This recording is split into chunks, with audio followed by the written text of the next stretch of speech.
the meeting to order. Just to remind everybody, the meeting being recorded to be placed on Council's website for future viewing by public. Okay. Yep. Okay, thanks, Stuart. So can we call for the sederunt, please, Stuart? Okay, thanks, Chair. So in terms of sederunt, good morning, members. Councillor Lillian Jones. Present. Thank you. Councillor Neil Watts. Present. Yep. Thanks, Councillor Watts. Councillor David Richardson. Present. Thank you. Councillor Stephen Canning. Present, thanks. Thank you. Councillor Peter Mabin. Yeah, present. Good morning. Thank you. Councillor Beverly Clark. Present. Thank you. Councillor Sally Cogley. Present. Yep. Thank you. Councillor William Lennox. Morning here. Thank you. Councillor June Kyle. Councillor Kyle. Present. Yep. Thank you. Councillor Jennifer Hogg. Councillor Hogg. Councillor Elaine Stewart. Yep, present, thanks. Thank you. And can I just do another quick check for Councillor Jennifer Hogg? No. Okay. Thank you. Thank you, Chair. Thanks very much, Stuart. I'd like to welcome to this morning's meeting Fiona Mitchell-Knight, who's the Audit Director for Audit Scotland, and also welcome Louisa Yule, who's also present in chamber this morning. And we have Sanya Ahmed, who's joining us remotely as an observer. So good morning to yourself, Sanya. Fiona is as we know, Fiona is the Audit Director, and she's working for the 3 Ayrshire councils, and yes, and part of the IGIB as well, is that right? And the Health Board, yes, that's great. So, okay, thank you very much. So welcome everybody. Can we call for declarations of interest, please? Thanks, Chair. Yes, good morning, members. So under this item, we are asking members to declare, if required, any interest on any of the business on today's agenda and to provide an explanation of the nature of that interest. Thank you. Okay, members, does anybody have any declarations of interest at this point? None in chamber, none online. Okay, that's great. So moving to the next item, which are previous minutes of the meeting held on the 23rd of March 2023. And I move them as a correct record of the minute. Councillor Canning. Thanks, Elaine. I'd just like it noted that the SNP members of the Governance Scrutiny Committee don't agree with paragraph 7. Stephen, sorry, can you speak into your mic? Sorry. Sorry, yeah. We'd just like it noted only that we don't agree with paragraph 7, item 3, the last sentence. So we're happy with the wording up to some venues had lower footfall, but we don't agree with the statement that might have been anticipated, sometimes considerably so. If I could just very briefly just explain why. I don't feel it's the Governance and Scrutiny's job to draw conclusions in hindsight, which I think this statement does. I'm also, I don't believe that's what Cabinet actually asked us to do, was draw conclusions. I think it's worth noting that the warm and welcome spaces are an investment, and best value of an investment needs to be measured in the long term and should be measured by several factors, which are often difficult to measure and certainly not by a simple matrix of footfall over the first 6 months. That and the huge uncertainty at the time and the cost of living emergency that we were facing at the time of the decision are the reasons that the spaces were set up originally with no targets. And as you acknowledged yourself, Chair, at the meeting. So for those reasons, we'd just like it noted, the SNP members of the Governance and Scrutiny Committee would like it noted that we don't agree with that last part of that sentence. So thanks, Chair. Thanks, Councillor Canning. As Chair of Governance and Scrutiny, I am satisfied that this is a correct minute. I was present at the meeting. I was present at those discussions. I recall the discussions, and I will just read for any, just for reference, what the remit from Cabinet was to Governance and Scrutiny.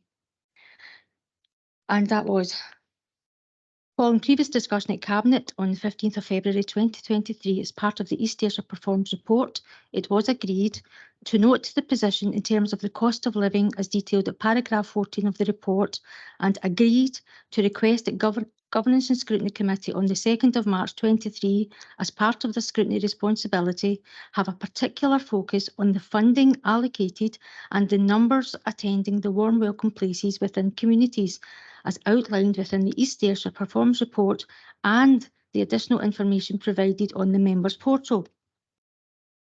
Now, given the information that was provided to members on the portal, and based on that remit from Cabinet, that information was against spend, against numbers of people attending. However, the desired outcome was that given that level of spend, it would have a maximum impact on helping people with cost of living crisis.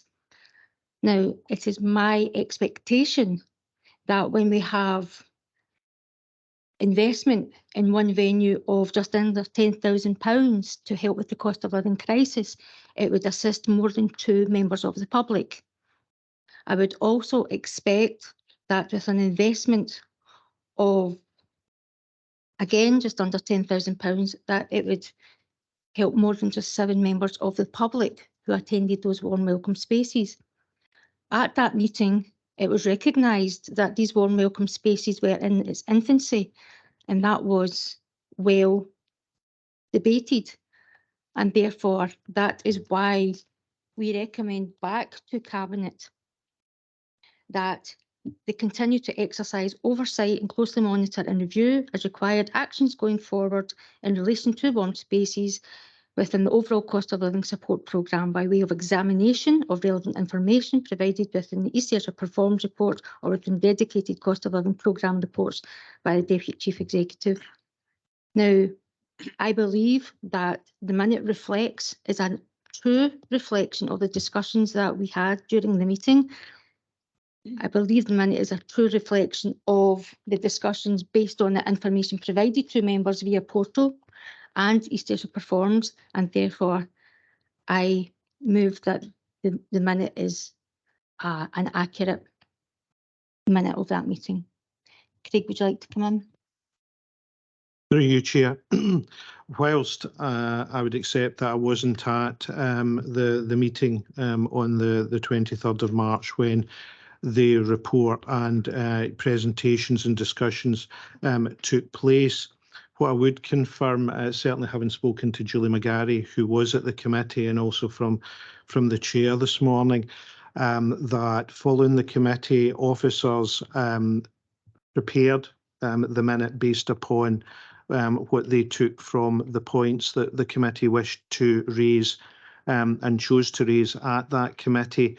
And as that was worked up into the minutes, it was presented to the chair, who, as I said this morning, has indicated from her perspective, it is a factually accurate minute.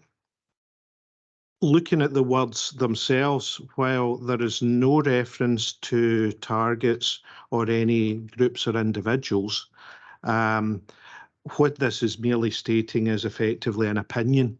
And obviously at the time, members having heard parties' presentations, having taken account of discussions and what they read in the report that was presented, members were entitled to express an opinion and have that captured within the minute. Now, given I wasn't there, what I would say is, if indeed it is the case that the opinion was expressed, which members were entitled to do, then clearly the minute is accurate to that extent. And in terms of the wording, it would merely appear at this state to say that members might reasonably have expected, when they approved the funding, that the attendances were higher than what they were. So against that, an opinion is something that members were entitled to speak about, given the remit of governance and scrutiny at the time, and on the basis that, having heard from the chair and discussed matters with Julie, if that was raised by the committee, then the minute is not inaccurate to that extent. But I do appreciate ultimately it is for the committee to determine the minute. Thank you, Craig. I'm going to Councillor Mabin and then Councillor Cogley and then Councillor Canning. Councillor Mabin, if we just let Councillor Canning back in to answer to that point. Right, so I should have, I've always had a conversation with Stuart. What I should have started off by saying is, obviously there's a huge respect to both of you for preparing the minutes. It was a 4.5-hour meeting. Capturing that in 3 pages is a challenge, and that's why we're not proposing to change the minutes. We're simply noting, because obviously there's emphasis on that in the minute, which we feel perhaps is too strong, or is not in context within the minutes or whatever. But we could sit here all day and debate what the minutes were. It was 3 pages. So with greatest respect, those are the minutes that you've taken from the meeting, and we're not challenging the minutes in themselves. We simply want it noted that we feel that there's maybe too much emphasis on those words for the reasons that I outlined. Thanks. Thanks, Councillor Canning. Councillor Mabin and then Councillor Cogley. Thank you, Chair. I'm quite happy with the minutes. I understand that they're not verbatim. If anyone wants to see what happened at the meeting verbatim, it's available in public and on the video. I'm happy to second the minutes as they stand. Not everything I said was recorded faithfully. The minutes are a summary of our opinions, and I'm happy with that summary. I'm happy with the minutes the way they stand. Thank you. Thanks, Councillor Mabin. Councillor Cogley. Thank you. I too am happy with the minutes as they stand, and I wouldn't like to see them changed. Thank you. Thank you, Councillor Cogley. Councillor Davidson. Thanks, Chair. Yeah, on the warm spaces, all I'd like to say is that obviously, I think most councillors on the day attended the seminar as the cost of living crisis was just about to unfold, or had already started, and we all came into chambers and we spent an afternoon, debating and having workshops, etc., and working out what we were going to do to help the people of East Ayrshire with the cost of living crisis. There was a number of things discussed and a number of things put in place after that workshop, or call it what you like. But I do remember on the day that every single council elected member of every party persuasion and independence as well, so SNP, our group, Labour councillors, Conservative councillors, independents, on the day I got the feeling that every single elected member that was there that day felt that the warm spaces were a good idea. Nobody on that day, as I remember, stood up and said, we think these warm spaces might be a waste of money. Absolutely nobody. All I think is now that what's happening here is, it's easy to look back in hindsight, but I still believe, hand on heart, that the warm spaces were a good idea. Even if one old age pensioner during the winter was able to go out and get a heat and meet with friends and not be isolated in their own cold flat, then I believe the warm spaces were a good thing to do. And it's easy after a pretty mild winter to look back and think, could that money have been better spent? It possibly could have been. But at the time, from my memory, every single elected member in East Ayrshire felt they were a good idea. That's all I'd like to say now.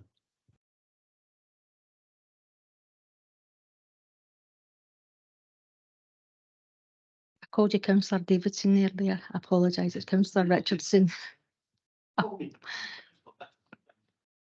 Apologies, Councillor Richardson.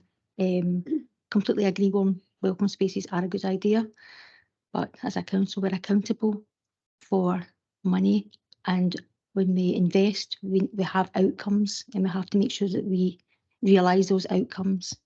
And that's really just what the discussion is about. Thank you. Councillor Cogley? Yes, thank you. I think it's important that we keep the discussion to the content of the minute and not to other extraneous matters. And I'm rather uncomfortable with Councillor Richardson's suggestion that people might not think that warm spaces are a good idea, because that's not what whether the concept is good or not is actually not the issue that we're discussing here. Thank you. Thank you, Councillor Cogley. Councillor Canning? Just very briefly to the point about, the warm spaces with 2 members. I mean, as I said earlier, I think we need to be very mindful that it is a long-term investment. It's warm and welcome spaces. And when we set this out, we could have had a very cold winter and we could have 100 people coming through that. That's maybe pushing it, but we could have had a lot more people. We didn't have so to say that we could have anticipated at that time, I think is not correct, because I think we are looking in hindsight. If we did a very cold winter, those figures could have been very, very different, and that's the decision we had to make at the time. To say we could have anticipated, I think is perhaps a bit misleading, but that's all I've got to say. Thanks. Okay, is there any? Councillor Cogley, do you want to come back in, or is that a legacy hand? A legacy hand, thank you. Okay, Julie, do you want to come in just in terms of proceeding with the decision for this minute? Thank you. Yes, thanks very much, Chair. So, as members are aware, the minutes are here and presented for approval as a correct record or otherwise. So they have been moved and seconded as a correct record. We don't have any counter proposals. I know what Councillor Canning's saying, but it is here presented for a correct record. And if there's no other counter proposals, it will be shown that has been agreed as a correct record. Julie, sorry, just to check, I think Councillor Canning had said it was on behalf of, did you mention your motion was on behalf of the group, although technically there wasn't a seconder. So do you have a second? There wasn't a motion, that's fine.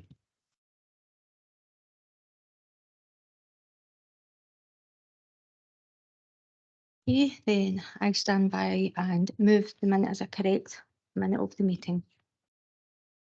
Seconded by Councillor Maiden. Okay, thank you very much. Okay. Head on to item 3, and that's the planning report to the Governance and Scrutiny Committee on the 2023 audit, and that'll be introduced by Joe. Joe. Thank you, Chair. Good morning, members. This is the first of the external audit reports you'll see this year. From the past, that was previously from Pat Kenny and colleagues from Deloitte. The audit rotation has taken place, and we're delighted to have Audit Scotland as our external auditor for the next 5 years. The handover, be assured, the handover between Deloitte and colleagues in Audit Scotland is taking place. And as I said, this is the first of 3 reports, the audit planning report, setting out the information and the actions that audit colleagues will take. That's then followed by what used to be called the wider scope, now the best value report. And that all accumulates in the findings and outcomes from each of those pieces of work, together with the annual accounts, that's reported back to this committee and to those charged with governance as part of that final arrangement. It's really, I think, fortunate for East Ayrshire Council to have Audit Scotland back and to have the team back. We're really fortunate to have Fiona Mitchell-Knight as our director. Fiona has been audit with the council probably 6 or 7 years ago, if not a bit longer, and knows the council well, as does Louisa. So really fortunate to have them. Colleagues in finance and ICT and across the council look forward to working with the team in the years ahead. And I'll maybe stop there, Chair, with your approval and hand across to colleagues from Audit Scotland. Thank you very much, Joe. Thank you. Thank you. Thank you, Chair, and good morning, members. We're really pleased to be here today to introduce ourselves. Myself, Fiona Mitchell-Knight, and Louisa Yule, the Senior Audit Manager, and Sanya Ahmed, who's our Lead Senior Auditor, who's also on the call remotely. Here today to present our first annual audit plan for our 5-year audit appointment. And as the Chair previously mentioned, I'm the appointed auditor for the other Ayrshire councils, the IJBs and the Health Board, and also neighbouring in Dumfries and Galloway Council and Health Board. And those appointments are really useful for helping us to understand the wider context in which the council works and the importance of the partnership activities that take place for the residents of East Ayrshire. So we're very much looking forward to working with you, and we've taken our time up to now to consolidate our knowledge of the council, meeting with the senior officers and meeting with Deloitte for a smooth handover of information, and also desk-based work, which has enabled us to get to the position of compiling our plan. So our plan is compiled in a way that complies with the Code of Audit Practice for Audit Scotland, and if you're interested, you can find that on our website. So all of the public sector in Scotland auditors comply with that code, so a consistent approach, although some of our reports look different in terms of branding compared with the Deloitte reports, but the contents you should be quite familiar with. The code approach also is reflected to comply with international standards of auditing. So throughout our report, you'll see mention of ISAs. So that's where we have to do certain aspects of our work to comply with those international standards. So I'll just take you through through some high-level messages in the plan, and our plan lays out the responsibilities of both ourselves as the auditors and of the council. And at page 14 of our plan, paragraph 11, I just draw your attention to a specific paragraph there about communication of fraud or suspected fraud. And as part of our audit appointment, we ask that any members of this committee, if they're aware of any suspected fraud or identified fraud, that you bring them to our attention either today or throughout the audit appointment. So this is that sort of point in the proceedings, a bit like a wedding when I go quiet and say, you know, speak now or forever hold your peace. But of course, if you become aware of concerns later on in the appointment, please let us know. So assuming there's nothing to be said there, so looking at the first chapter on our annual accounts audit planning. So of course, a very important part of our role is providing independent assurance to yourself, of the members of the council and the public at large, on the accounts of the council. So that independent assurance, the most valuable part of our audit appointment, I would say. And that chapter sets out our approach in terms of what we consider materiality in the context of the accounts. And at Exhibit 2 on page 17, we lay out the specific significant risks that we've identified as part of our planning that will become a focus as part of our audit. And just to point out, the first risk there is a risk that you will see in all audit plans from all auditors across the public sector, because international standards of auditing require us to recognise that there is always a risk of management overriding controls in any organisation, no matter how good those controls are. So that's something we look out for in our audit testing. I'm not expecting and certainly hoping that those risks don't crystallise either here or anywhere else in the public sector, but it's important that we highlight that we always have a focus on looking out for that risk. The second area we'll bring to your attention is around the valuations on other land and buildings, and particularly council dwellings and schools, PPP valuations. And we draw that to your attention because it's such a large number in the accounts, but also the approach to valuing the assets means that they're revalued over a 5-year programme. So there's always a risk that those estimates could become out of date during the 5-year and the intermittent period between valuations. And so that we ask for the council specifically to consider how it assures itself that the valuations remain relevant from year to year in the accounts. So that's a highlight of our work also. Another area of specific audit focus that we refer to is in paragraph 20, and that's the pension liability. And again, a very large figure in the accounts, and also based on estimates from the actuaries. We don't consider it as large a risk as the land and buildings risk because they're revalued every year, albeit there can be some massive swings on those pension liabilities. And that's why we pay particular attention to that. The rest of that chapter just brings your attention to the areas that we audit in terms of the numbers in the accounts, but also the wider management commentary, the governance statement and the remuneration report. Just bringing your attention to our group considerations at page 20.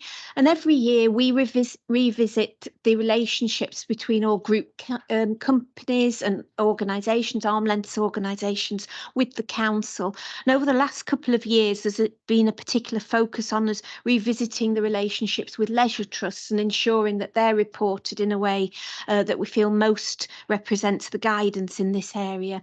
And we're still getting to understand that relationship with the council. But in paragraph 29, we say, you know, in our opinion, currently, the way that that's accounted for may need to be revised for this year's accounts. But it's something we're in discussion with the council. Certainly not unusual. Many councils now across Scotland treat the leisure trusts and subsidiaries, and certainly myself over the last couple of years have reviewed the relationships in Dundee, South Lanarkshire and your neighbours North Ayrshire, and as a result those are now changed from associates to subsidiaries. And of course over time, you know, those nature of those relationships change, so it's appropriate that we review those. So it's nothing for you to be concerned about, you know, those conversations are very positive, but we bring that to your attention.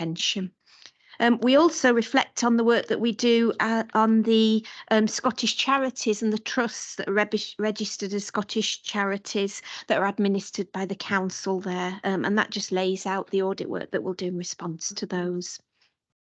Then moving on to page 22, and that reflects on our wider scope and best value audit work. So in the public sector, you'll be aware that the audit is very much wider than just looking at the accounts, and we have important commentary to make on the financial management, financial sustainability, the quality of vision, leadership and governance in all public sector organisations, and also on the use of resources there. And we set out the work we're planning to do in that area. I'd like to bring your attention particularly to the best value work at page 23, because the approach to our best value work across all councils has been revised with this current code that aligns with this current audit appointment. And very much in recognition of where we got to with our previous best value programme, all of the best value work is now part of the local audit work and reported through the annual audit report. And that's very much in recognition that the local intelligence from the audit team brings the most effective and appropriate recommendations for improvement for councils because of our in-depth knowledge of the councils and working with officers. So most of the best value work will be reported through the annual audit reports. In addition to the ongoing work and follow-up of previous best value findings, the Accounts Commission is asking for thematic work to be done in all councils across Scotland, and that enables them to form a view of what's happening across Scotland in a particular area at a point in time, so comparisons can be made across councils. And this year our focus is on the effectiveness of council leadership in developing new local strategic priorities following the most recent elections. So we're looking at how councils have reviewed their council plans and the priorities, and then how councils are planning to meet those priorities. So the financial plans alignment and the workforce plans, and indeed how performance is measured and the outcomes against those objectives in the plans are measured. So that's quite a large piece of work for us, and we will be reporting that in a separate best value report to you, and that will be the same across Scotland. So 32 similar reports will be produced. So that will come to this committee. The findings of that will also be summarised in our annual audit report. In addition, whilst we won't be doing best value assurance reports on all councils under this current appointment, the Controller of Audit will centrally be reporting on the best value arrangements in all councils over this 5-year appointment. So the Controller of Audit will produce a very short summary report which will accompany the annual audit report produced by the local auditor. So rather than being a separate best value assurance report, our annual audit reports will will take increased prominence in terms of how the best value findings are reported. So as I say, a 5-year programme, and we highlight there who's in the first year of that programme. So it's not East Ayrshire Council, but your neighbours South Ayrshire are actually the first council that will come under that programme. So in October 2023, the best value arrangements for South Ayrshire will be discussed at the Accounts Commission on the back of a Controller of Audit report, but you will fall into future years of that programme. We do have a draft programme over the 5 years, but we don't share that with you because if the risk profile across councils changes at any point in time, we want to leave that programme flexible to be able to address risks more urgently if we feel we need to. Not expecting that to be the case here, but that's why I don't sort of say to you, oh, currently you're in year 3 or year 4, but I will keep you informed as soon as that is finalised. The next section of the report picks up on our reporting arrangements and the timetable for our audit, and really bringing to your attention paragraph 51 and the exhibit 6, and just to say that really we're still being affected by the impact of COVID on audit timetables. So during the COVID environment, all our audits were done remotely, and we did them successfully, and we were able to get the assurances we needed, but they were certainly not as efficient, and a number of audits were signed off late, and indeed some councils are still being signed off, and that has led to a late start in all of our new audit appointments, and as a result, we are not going to be able to sign off all of our council audits, or indeed the majority of our council audits, by the September deadline that would be the target and is indeed the statutory deadline. Instead, I would prefer to be realistic and honest with you about that and say that we're very much aiming for an October sign-off, and that enables you to publish your accounts in line with the statutory deadline timelines for publishing them by the end of October. It's not ideal. I don't like being in that position, and we very much hope by next year we'll be in a position to pull that back to achieve the 30th of September sign-off timetable. So we have been discussing the timetable with Joe and his team, and we've agreed an approach to get us to that position. And just to make it clear that we'll be very clear in our annual audit report that any delays in sign-off that are due to the audit process rather than the production of the accounts and the working papers. So we'll make that very clear for you. We also lay out our audit fee at page 17, and there have been an increase in audit fees, and that reflects general inflation and also the increased expectation on the audit profession. It also reflects the fact that in previous audit appointments, the firms had offered discounts for public sector audits that have not been forthcoming as part of the current procurement round. So as a result, audit fees across Scotland have increased. And again, not something I enjoy having to say in a public sector where finances are tight. But all I can say is that I hope that you feel from myself and the team that you get value for money, and that we can add value in terms of supporting your continuous improvement journey. I think that's all I want to say on the plan, but as I say, really pleased to be working with you as a committee and the senior officers here, and we're happy to take any questions. Thank you, Chair. Thank you very much, Fiona. It's a very good report. It just sets out your stall, your path forward very clearly. I know the timetable that's been planned, and I know, given Joel, that will be realised. So it's just a question I have for Joe, and it's just really for the benefit of members, given that there's 10 new members on governance and scrutiny from the previous committees. So when we talk about the group, can we just explain who those organisations are, please? So through you, Chair. So the background to this is that some years ago, councils were traditionally a single entity, and over time they created other organisations. Some of those organisations, as Fiona hinted at, are significant in large scale. And so you see councils now that have joint ventures and subsidiaries and associates. In terms of East Ayrshire, we have the East Ayrshire Leisure Trust as an associate to the council. And there's a debate really to be had around whether that should be treated as an associate or a subsidiary. It means that we would disclose far more information and have a stronger relationship, but first and foremost disclose far more information in our accounts on the group section in relation to East Ayrshire Leisure Trust.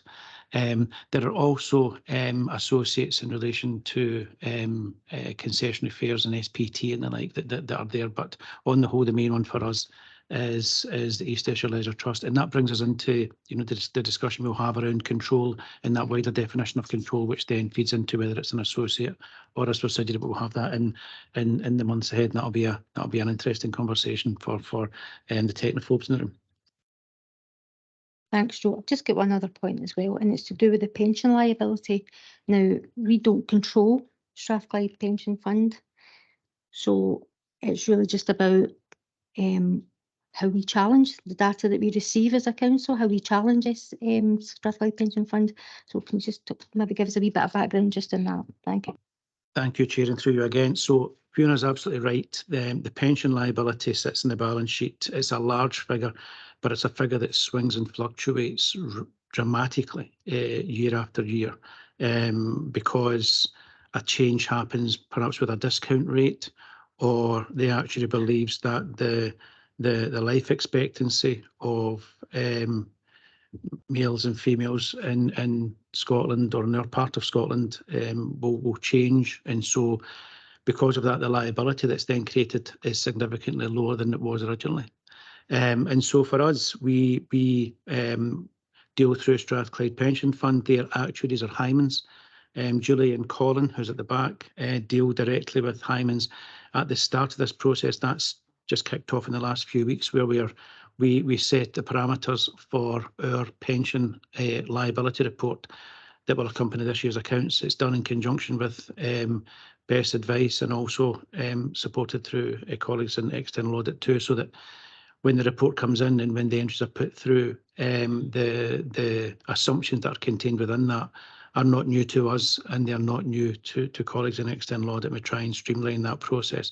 We're having some detailed discussions. We've had some very detailed discussions with the actuary this time, because there was with Deloitte. Deloitte would take the pension report and submit that to their pension experts, and so at one point in time, there was direct discussions taking place between Deloitte and Hymans. We were involved in that, but what we're trying to do as we go forward is to make sure as we prepare this year's report, that all parties, ourselves, yourselves, and our colleagues in external audit are all content with the report we're asking to be prepared and submitted to us. So when that does take place, we deal directly with colleagues in Hymans, and we maintain that contact as the report comes in and as we go through the audit process of that pension liability. I've no idea what it will be this year, but certainly there was a massive movement in our favour. Last year, I think £30 million of a swing because of a discount rate change and because of mortality rates were revised, and that's the kind of ebbing and flowing that takes place through this line in the balance sheet that Fiona touched on. Thanks for that information, Joe. Does anybody have any questions or comments for Fiona or Joe? No. Anybody online? No. No. Okay. Fiona, thank you very much for your report, and thank you for coming along today. Joe, thank you very much. So, committee, can we agree the recommendations on page 9 of your papers, which is to consider and note the contents of the report? Thank you very much. Moving on to item 4. It's internal audit, external quality assessment. Thanks, Chair. It's just a quick thing about the Sedering. I don't know if you missed Jennifer Hogg online, but she's just contacted to say let them know I'm here. Okay, so item 4, internal audit, external quality assessment, bringing Chief Auditor Ailey Mackay. Over to you, Ailey. Thank you, Chair, and good morning, members. So we have 3 reports for you today, and the first report is our external quality assessment. So like external audit, we have the rules that we have to follow. And in this case, this is part of our rules around assurance to allow you to trust in the work of internal audit. So as well as an annual observation from external audit on our work, we also provide you with an annual quality assurance and improvement programme, and that's one of the obligations under the public sector internal audit standards, the SIAS. And part of that annual quality assurance and improvement programme is to present to you internal quality assessments, which we do annually in-house, and every 5 years we have to do an external quality assessment, and we go out to tender for that exercise. And since the SIAS was introduced 10 years ago, we've had 2 EQAs. So they're on the 5-year cycle. So at the end of each 5 years, the EQA has been invoked. So we've recently concluded our second EQA, and that work went to SIPFA, which actually was, they were appointed on price and quality, but actually, you know, that was a fantastic outcome for us because they are the standard setters for public sector. So that worked out, I think, incredibly well for us. In the report, at paragraphs 8 to 10, we lay out some information about the methodology, and I think a robust methodology for that exercise. And we had a particularly strong assessment team, and the lead assessor Ray Gard from SIPFA has joined us today, and I'll hand over to Ray in a moment to go through the report with you independently, because I would say it was good, wouldn't I? Because it's about us, but Ray will give you the independent view of that work that was carried out to review your internal audit team. The only other paragraph I was going to flag up to members is paragraph 11, where we mention that in the report SIPFA have made 4 recommendations, 2 minor recommendations and 2 advisory recommendations. All of those were immediately put in place, and I can demonstrate that later today to members. So, Chair, that's everything I wanted to say about the cover report. And at this point, I suggest we hand over to Ray Gard to take us through the report, which is attached to Appendix 1. Thank you. Thank you, Ailey, and good morning, Ray. Welcome to the meeting. I forgot to mention you at the start of the meeting, so apologies for that. But welcome to today's Governance and Scrutiny meeting. If you want to just take us through your report, that would be great. Good morning, Chair, and thank you for inviting me along to present the report to you. Yes, as Ailey said, SIPFA is one of the standard setters for internal audit. So because of our standing as a standard setter, we do a pretty thorough job in reviewing an audit service to make sure that they are actually conforming to the standards.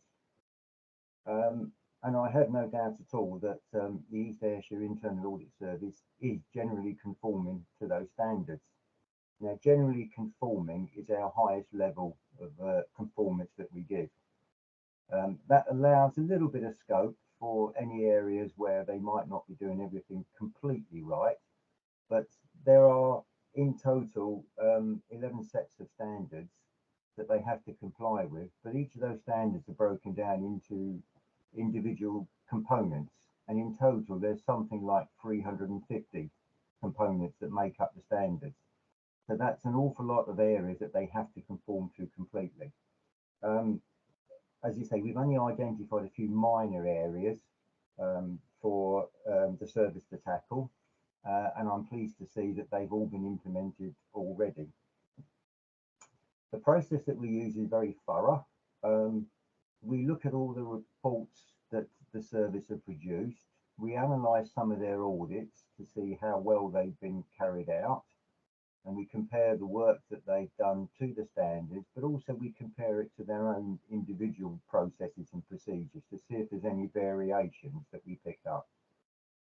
We talk to key stakeholders.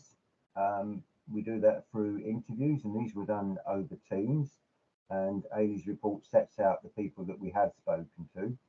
And we use a survey that is sent out to a number of clients, and that's completed by them anonymously and then returned back to us so we can capture their views on how they see the internal audit service and how it works for them. The documentation that we tend to review that internal audit had in place, key areas have been the audit charter, the annual reports and opinion, their working papers and documentation, but we also look at a range of other documents that have been produced. So in particular, the reports that are coming up to yourselves, so that we can see the flow of information from internal audit to the committee, so we can determine how well you are informed on their work.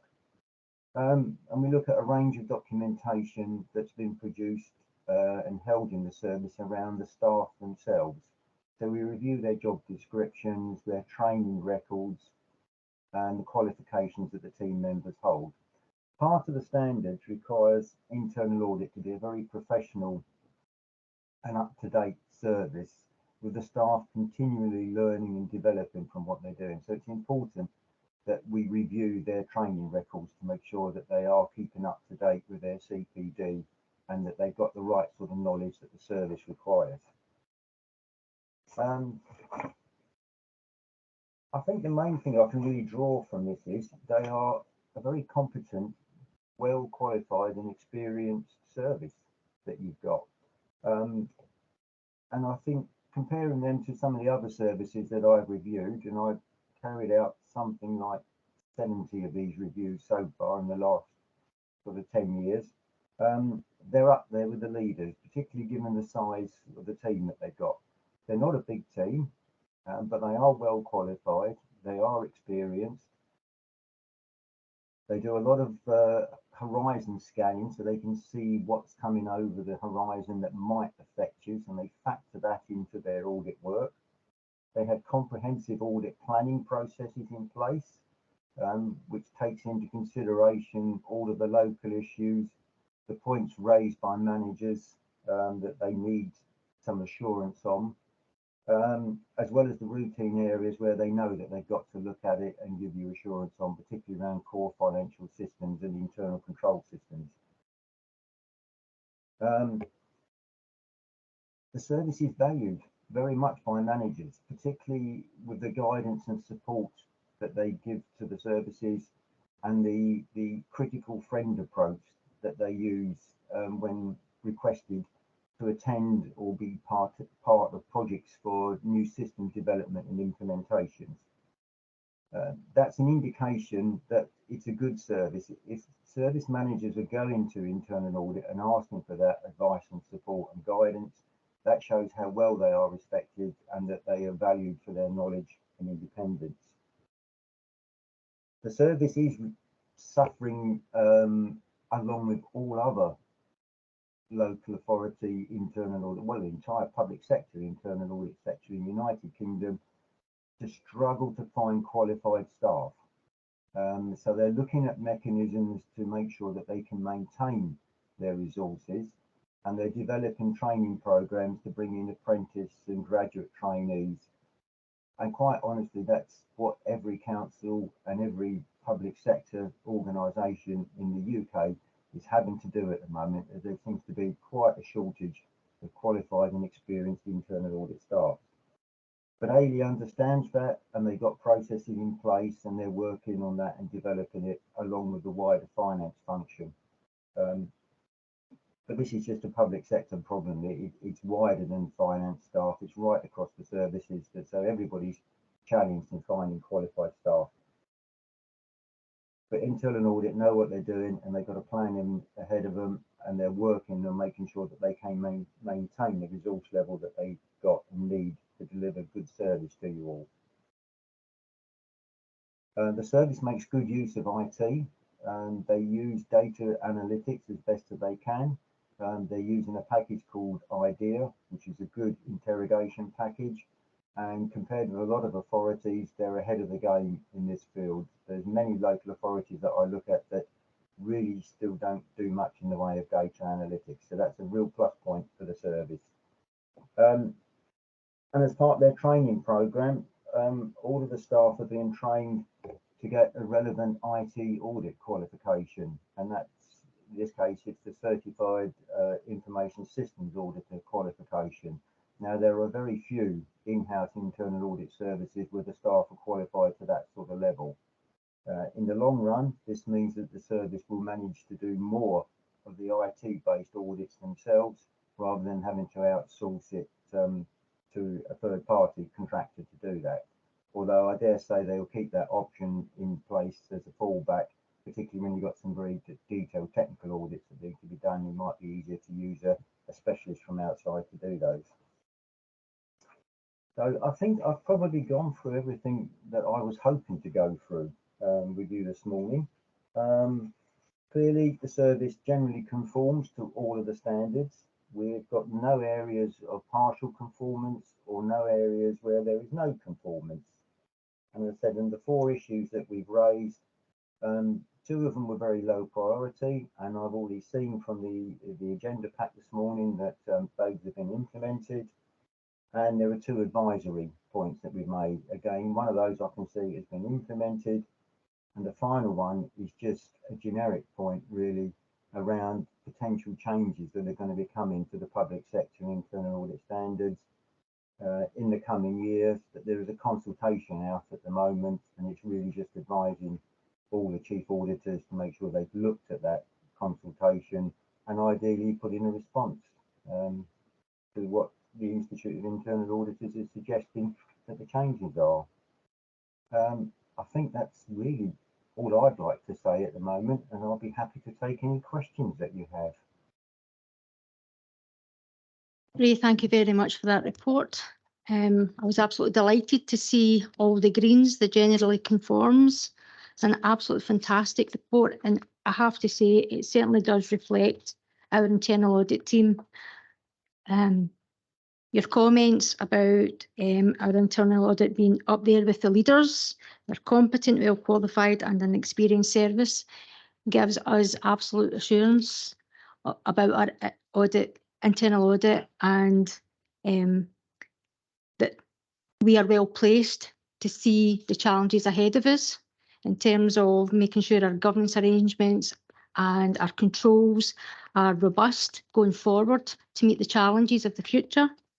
And I note your comment about the staff, and I know that internal audit has the plan to grow our own staff for future, which is a great plan. Just like to bring in anybody. Does anybody have any comments or questions for Ray? Councillor Canning.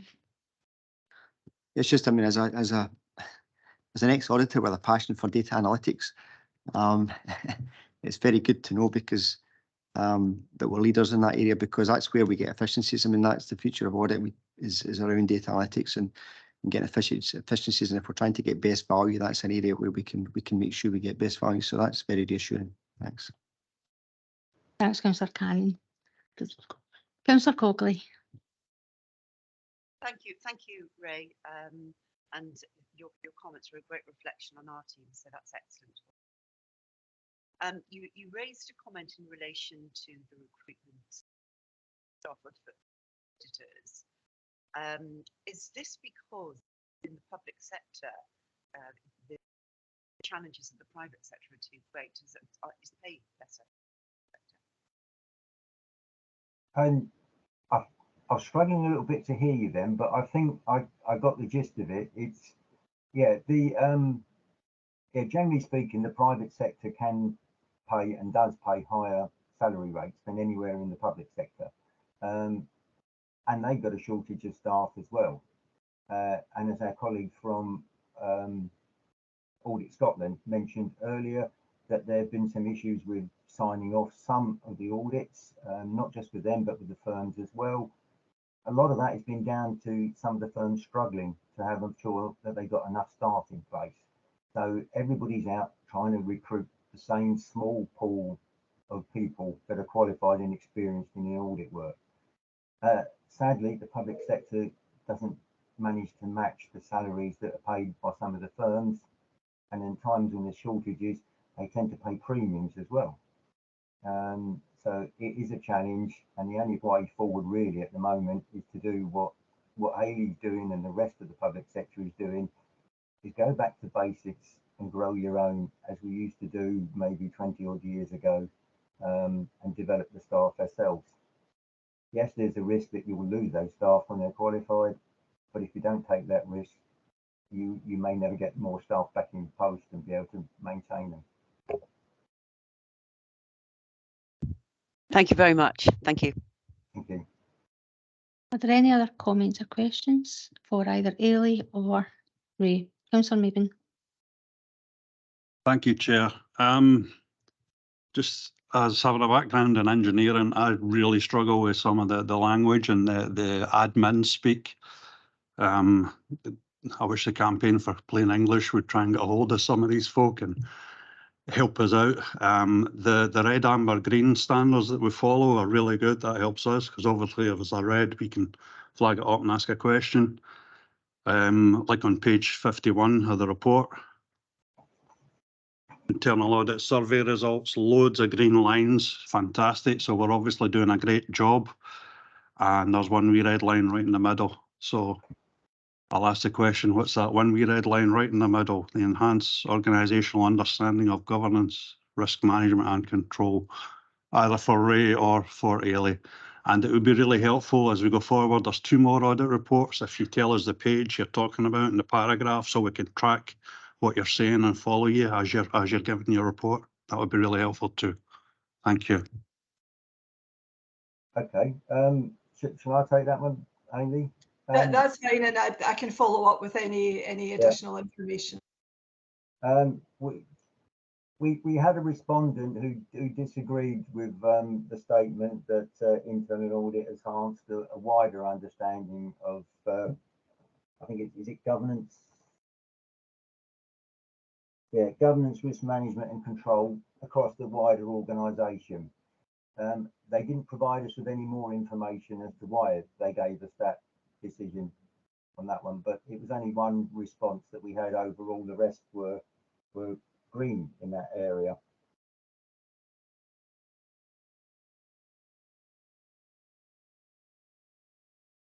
Did you want to add anything to that, Hayley? I think the only thing I would add there is most of the respondents had a council-wide responsibility. That particular respondent is responsible for one service in the council, and I've still to speak to them as part of the follow-up, but I just wonder if it's just the perception from where they are sitting at the moment, and perhaps don't see some of the wider impact that we have. But certainly, no, I'm not complacent that, we're a good service, but nobody's perfect and there can always be learning. So I will be speaking to the respondents, particularly where we had the amber and the red, and try and find any learning from those responses. But certainly the people who filled in the survey were sitting in possibly have different perspective and see different impacts of our work. That's a possible explanation, but we will be looking into that in a bit more detail.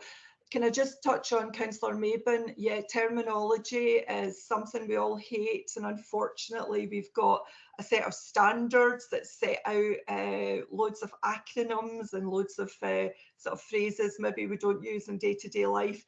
We have set out a number of years ago a glossary of terms for elected members, and that's included in the appendices on the councillors' notice board, which are linked to the plan, which I'll come on to later today. So hopefully that provides some additional help, but I'm always happy to extend that glossary. So anything else that you feel would be useful to add to that, absolutely delighted to do that. Thank you. Thank you, Ray. Thank you, Ailey. Yeah, I mean, and even despite it's a great report, we can't afford to stand still, and the need for continuous improvement has to continue, and it will continue. So just on the issues for the management actions, Ailey, rather than going into them at this point, I know that you've implemented them and you can demonstrate that in your other reports. So if you could just maybe highlight in the other reports where you've implemented them, would that be okay? Yes, that'll be the case. What members will find is when we move on to the other two reports, we've actually got a number of slides that we're going to use to present the two reports, and those slides will be available to elected members after the meeting. I've posted them onto your councillors' notice board, so I'll send you the link after the meeting. But the references, the specific paragraph references, will be made in that presentation in a few moments, that will also reflect the 4 recommendations from the SIPFA report, and those will be presented to committee in even more detail in the Quality Assurance and Improvement Programme that we'll bring up to committee in May in the usual way. Okay, thank you. Thank you very much, Ailey. Okay, members, if there are no more comments or questions, any online? No. And can we go to the recommendations and agree the recommendations? Is that okay? And also just to say well done to our internal audit team for continuing to deliver the high standards that go a very high standard, and long may they continue to do, as what Ailey would say, is keep doing the boring well. So thank you very much. Okay.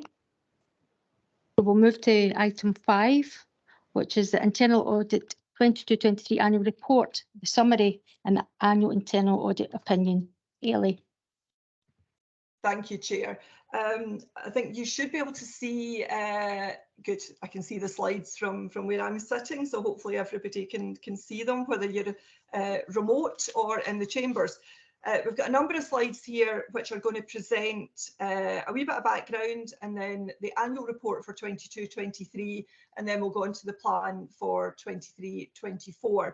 And I've also got some additional slides at the end which link today's internal audit presentations into the knowledge matrix that the audit committee checklist requires you to have with regard to the annual self-assessment, which will all be carrying out on the 12th of May. So I've sort of made the link from today's reports into that session as well. So that'll become clearer as we work through the slides. So our audit manager, Paul Davis, is in the room, and Paul's got the clicker, I think. So Paul will click us through the slides. So if we can move on to the next slide, Paul.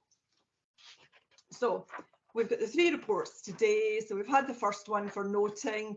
We've now got the annual report for noting, and then we'll move on to the plan, which requires committee to approve the plan. And there's also some recommendations for noting. So if we can move on, Paul.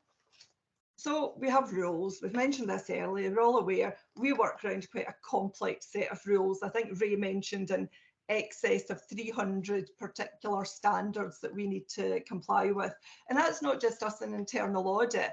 There's obligations for committee and obligations for the wider council. So if we can move on to the next slide, the statutory and regulatory context. So we've got the Local Authority Accounts Scotland regulations, which sit at the top of that pyramid. We've then got the Internal Audit Standards Advisory Board, which a number of agencies sit on, including the Treasury and SIPFA. And basically, that's the group that make the rules for internal audit in the public sector.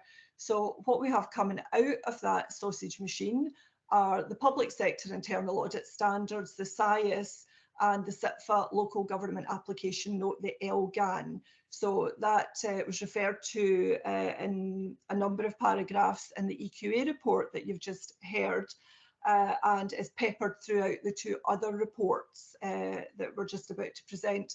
The SIAS and the LGAN are the 2 main sources of the instruction to tell us how we have to do our jobs. So if we can move on to the next slide. So that was just a summary of the EQA report, which you've heard from us already. So the important thing is We generally conform with the standards with the SIAS and the LGAN, which is the top score, and there were no areas of partial or non-conformance. So you can take trust in the two reports that we're just about to present to you. So if we can move on, Paul. And that trust in internal audit is also reinforced by the annual opinion that we've had from external audit so far. So Deloitte used the term robust to describe our work. So if we can move on to the next slide. So the annual report and opinion for 22-23, the SIAS lays out that this annual opinion is our primary function. And that's laid out at paragraph 4 in the report at item 5.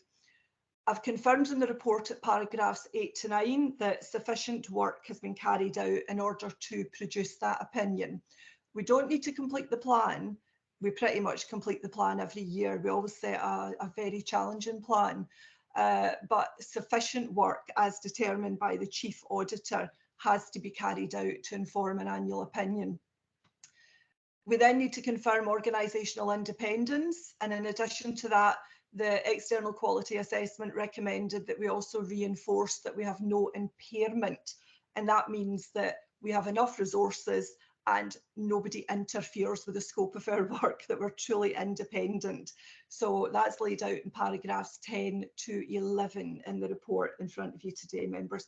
So if we can move on, paragraphs 16, 19 to 21 and appendices 1 to 3 lay out the annual opinion and the evidence for that annual opinion.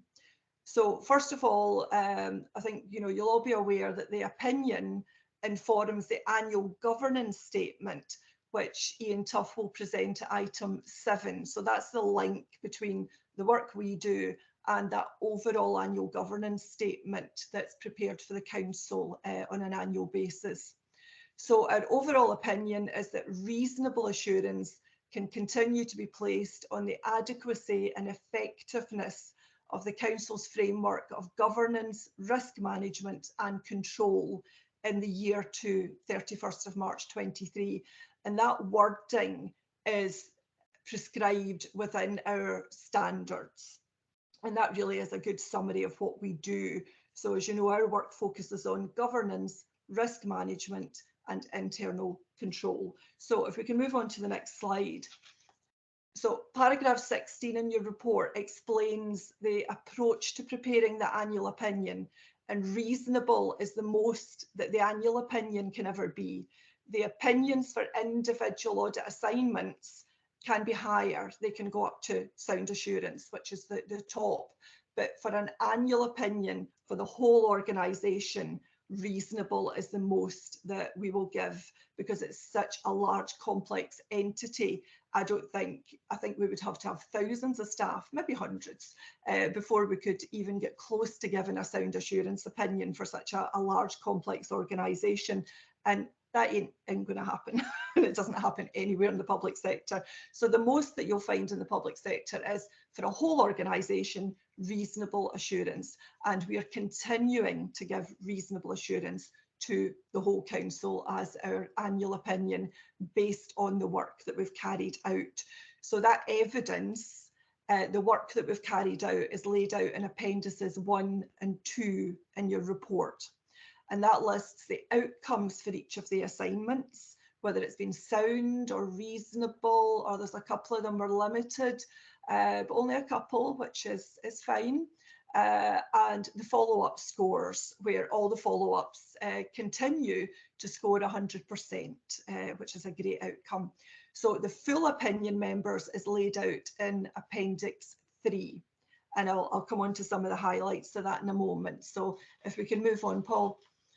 So the opinion at Appendix 3 contains my statement that we conform with the SIAS, and I think you've heard enough about that today. We had a whole report on that, the EQA. We've concluded work in key areas because we've concluded most of the plan, and that plan includes rolling programmes of work, and Ray mentioned this earlier, so that ensures coverage, for example, of core systems. But it's also a risk-based plan. So the plan looks very different year on year, depending on what our horizon scanning has identified as potential risks for the council. Now, we look at likelihood and impact. So the work could be included in the plan based on either or both criteria. Sometimes things are maybe not likely to happen, but the impact of them happening would be tremendous. So we may look at areas where low likelihood of happening, but big risk if it does happen. So those areas will also be included in the plan. So in terms of core systems, that tends to be all the financial systems and payroll. We look at those on a rolling programme, and that rolling programme was agreed over 10 years ago with Audit Scotland.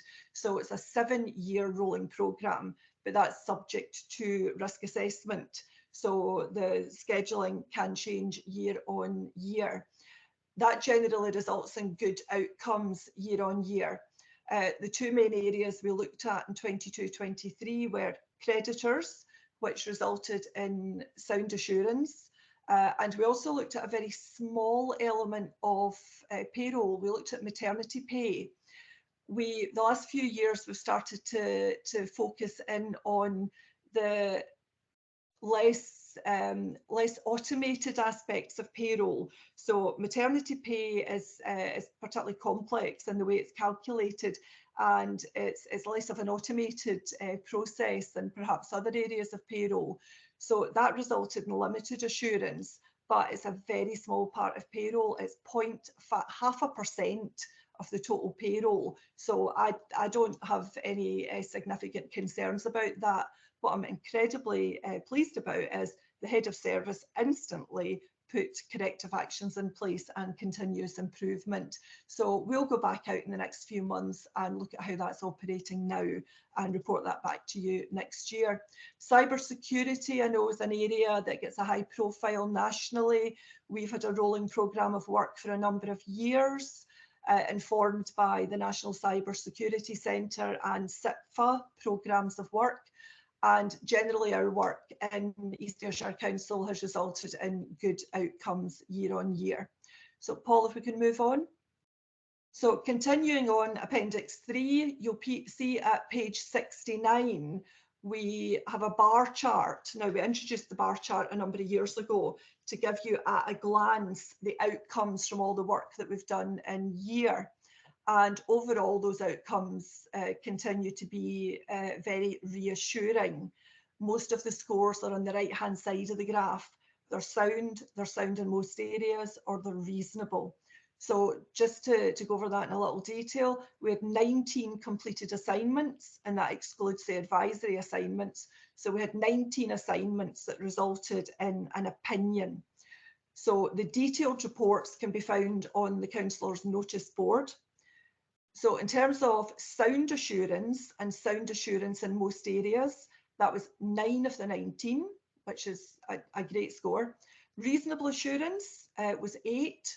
So you can already see 17 were either sound in most areas or reasonable assurance. So those are the kind of top scores. We then had two assignments that resulted in limited assurance. And in both cases, the services were on it instantly, working with us to put some improvements in place. And we have another opinion level, which is no assurance. We had none last year that had no assurance. And in my time as Chief Auditor, we've never had any outcomes that have no assurance. So that in itself is good for the council. So paragraph 15 of your report explains all of those assurance levels. So it lists what exactly does sound mean, what does reasonable mean, etc. But basically the top scores are sound in most areas, and reasonable.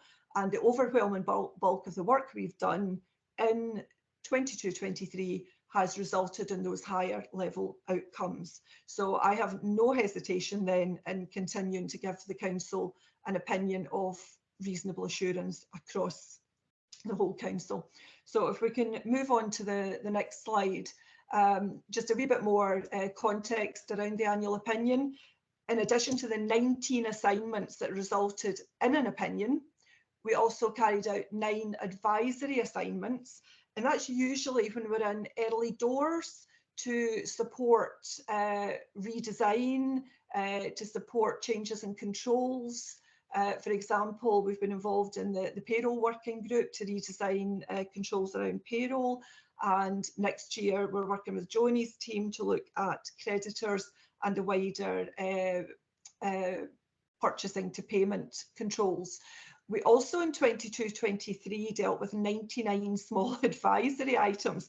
That's the highest we've ever had. So that's where we set a small contingency in the plan for services just to knock on the door and say, would you mind looking at this? We normally deal with about, I think an average year, probably about 60, but 99, we were just waiting for it to go over the 100 because I've never had one that's been over the 100, but we were at 99. So that's good. It means that people, people are approachable, which is good. I think Ray mentioned that earlier about the trust in internal audit, that although we're a small team, we do manage to accommodate these additional requests, and we will continue to do that. We've made provision in the 23-24 plan for that as well. The follow-ups that we have managed to complete with services have all scored 100%, and they're all listed in Appendix 2. And so that means all the recommendations that we tested were found to be implemented, or satisfactorily implemented is the other phrase that we use. So we did see in the follow-ups some impact of service pressures through maybe vacancies or sick absence. And that's the first time we've really felt that pressure. We've been aware of those pressures for a number of years, but we were really seeing the impact of that in 22-23. It's not at a level of significance that I would change my opinion on the council, but it was just something to note, and I felt it was worthy of noting within the annual opinion for 22-23.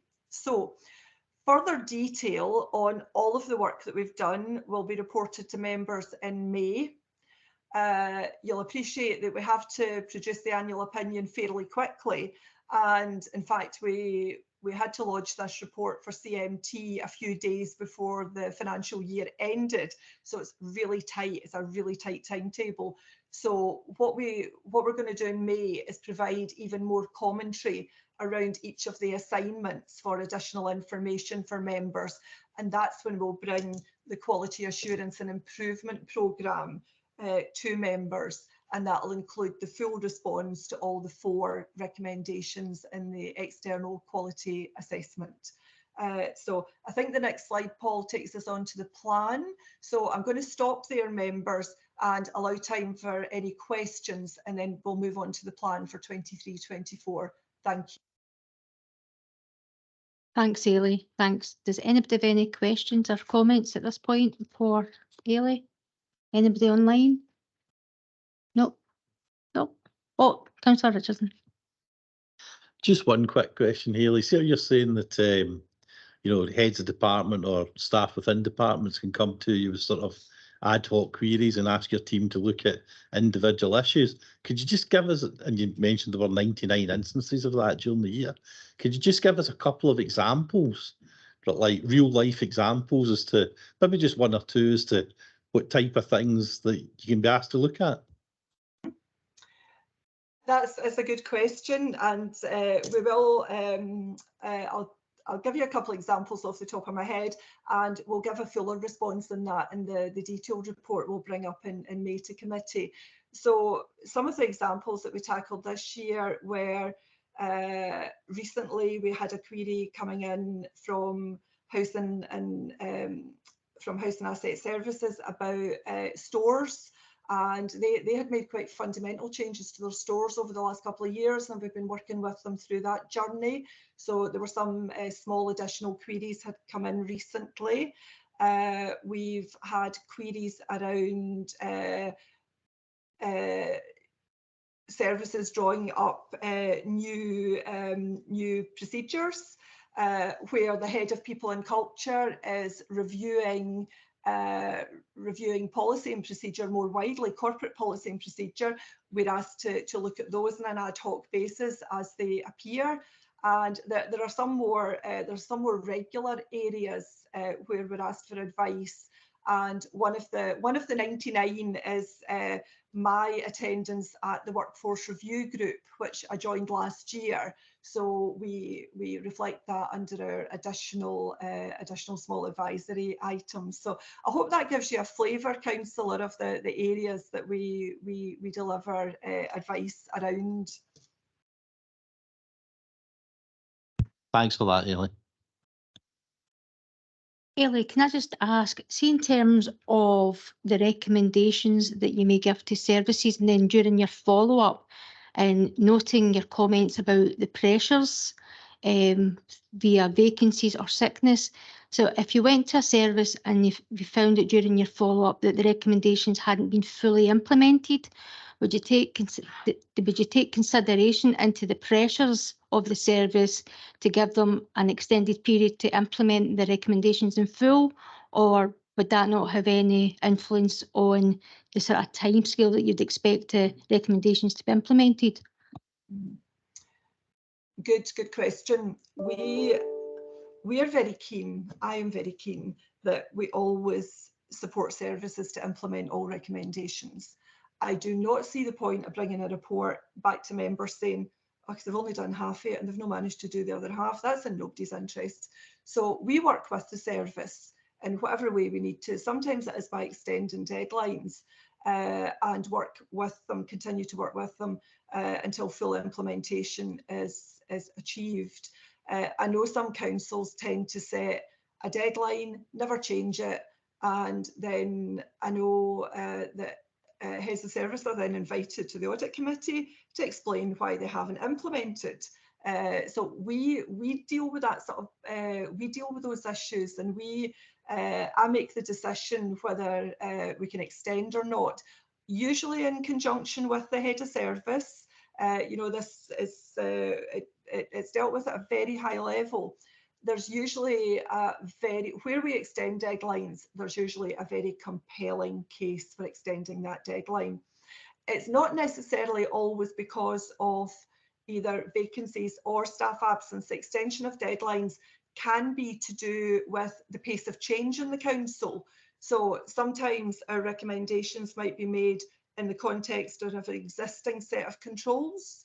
And by the time that we go back, maybe a few months later, the service is already starting to change the whole framework around which they work. So we'll then go back in with them, agree revised deadlines, and work with them to make sure the principles of our recommendations are still complied with. So I hope that gives you a sort of flavour. So it's not, services don't come to us lightly to ask for extensions. There's, in my experience, there's always been a compelling case, and we always get to a point where we have 100% either implemented or sufficiently implemented, and we only close off at that point. I'm sure my team would like me not to have that policy in place and maybe be able to sign off reports with half of them implemented, but it does mean that my team follow through to the very end milestone that everything is implemented. So it does take a lot more resource from my team, but I think on balance it's a good investment. So I hope that answers your question, Chair.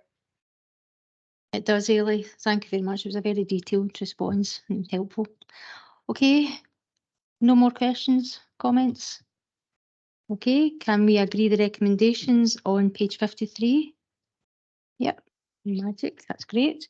So we'll head on to item 6, Ailey, and it's internal audit plan for 23-24.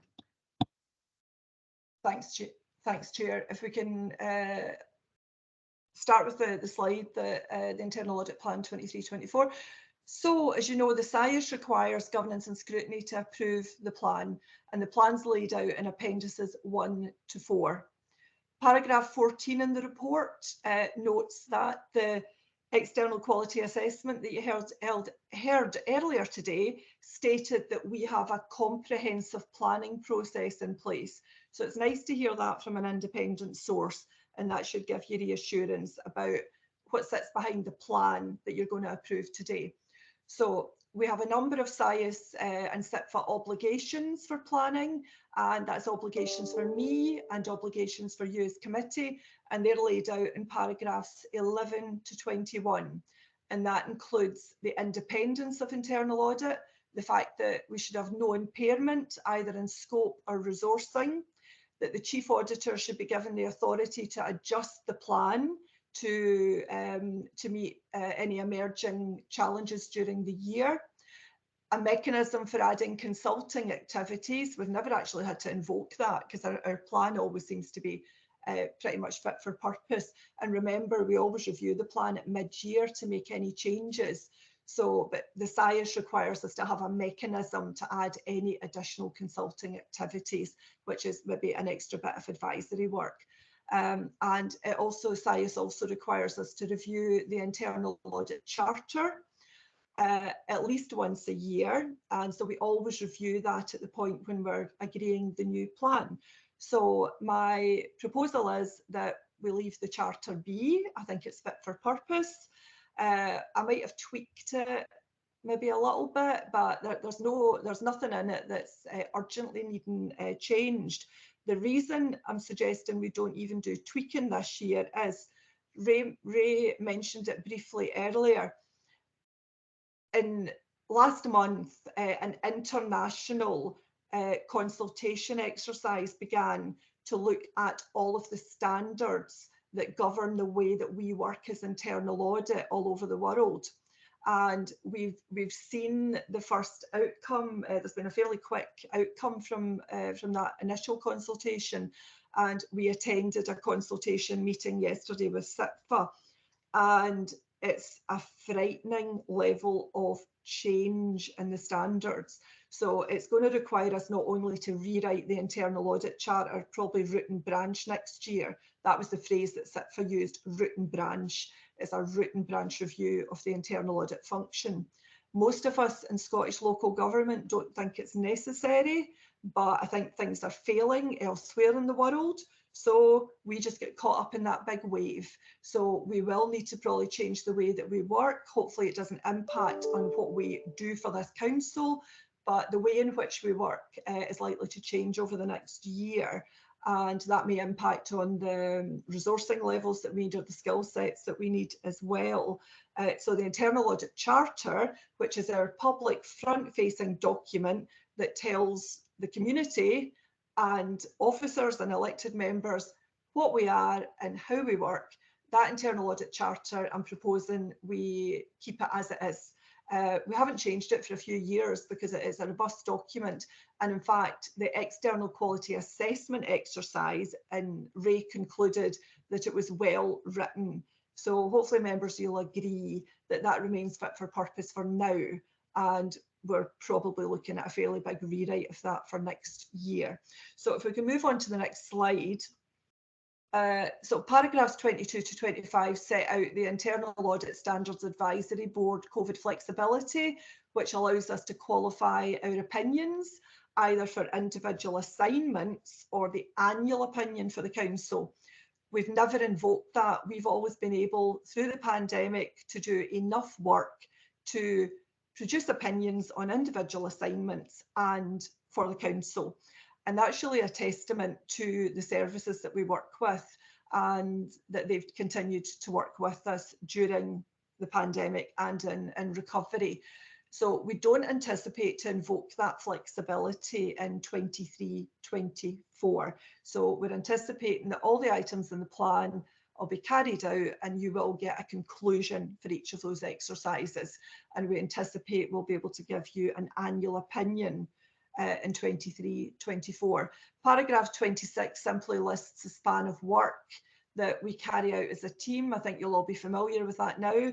When I became Chief Auditor, I only had the Council. We've now got IGB, the Leisure Trust, ARA, the Ayrshire Growth Deal and the Corporate Fraud team. So it keeps us busy. It's good though, I think it's good we've got that joined up approach in this Council. Paragraph 27 just lists the committees that we service, which again I think members are familiar with, but that's just to set down as a reminder. So as well as governance and scrutiny, we service 6 other committees, including Pan-Ayrshire committees and including the NHS Audit and Risk Committee, in respect of the Integration Joint Board. So if we can move on to the next slide. So paragraphs 28 to 37 lay out resourcing. This is something the SIAS requires us to communicate to members when we're setting the plan. The position has improved since last April when we set the plan for 22-23.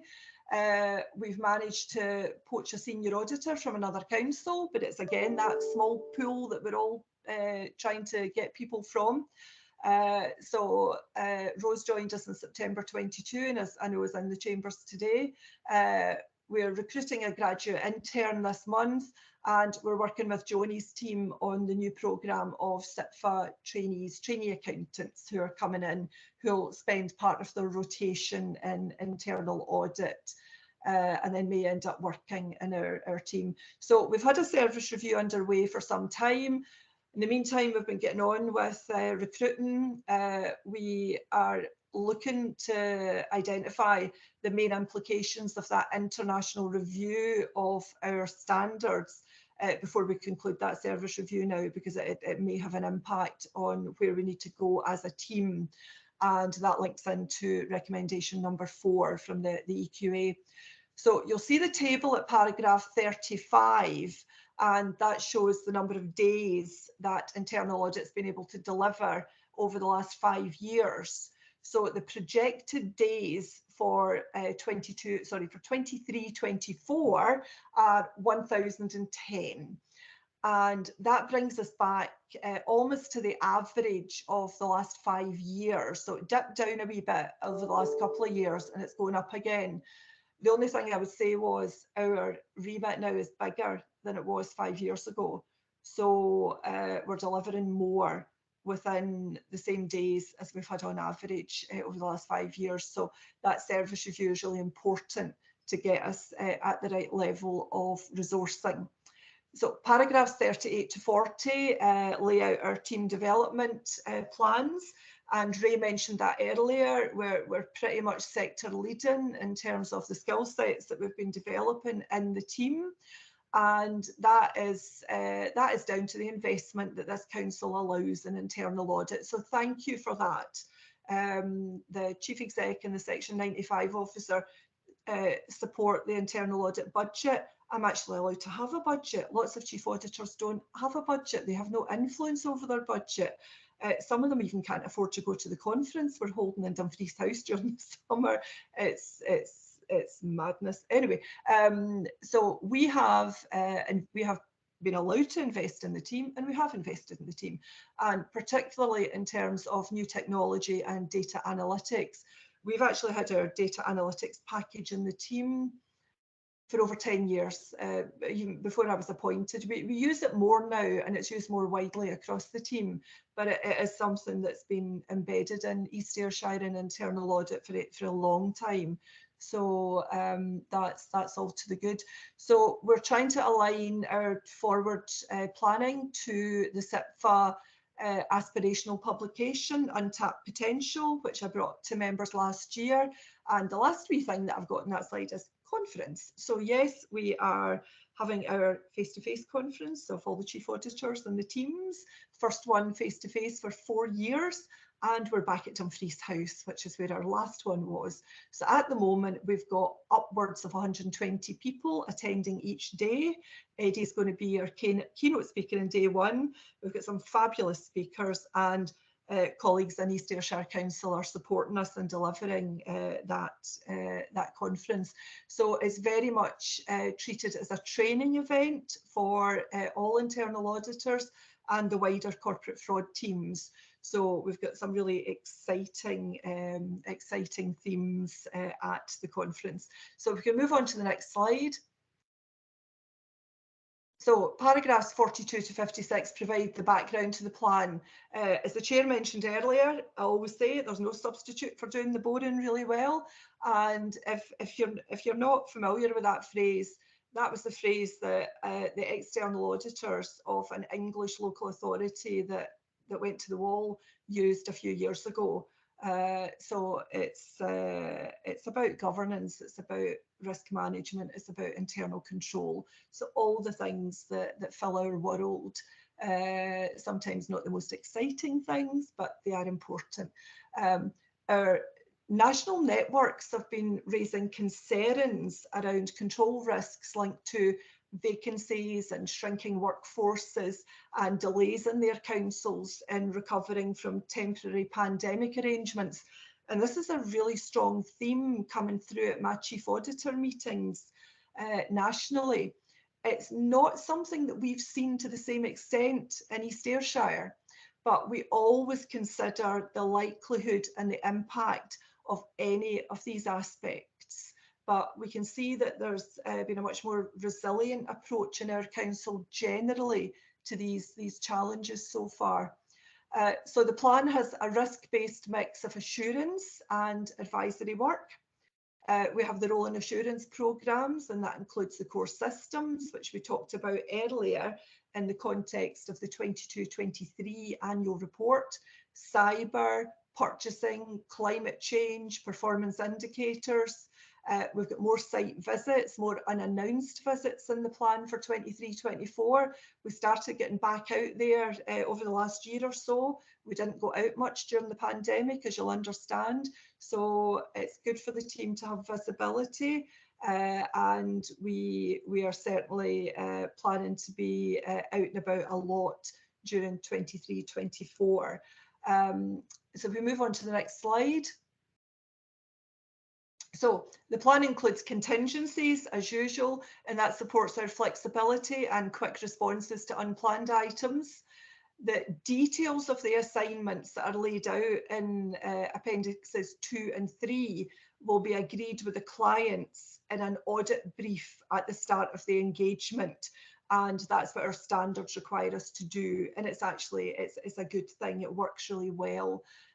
So we're laying out for members the areas that we plan to work in, but the detail of the work that we plan to do will be agreed with the client service at the point of the audit, and that will be informed by risk at that particular point in time.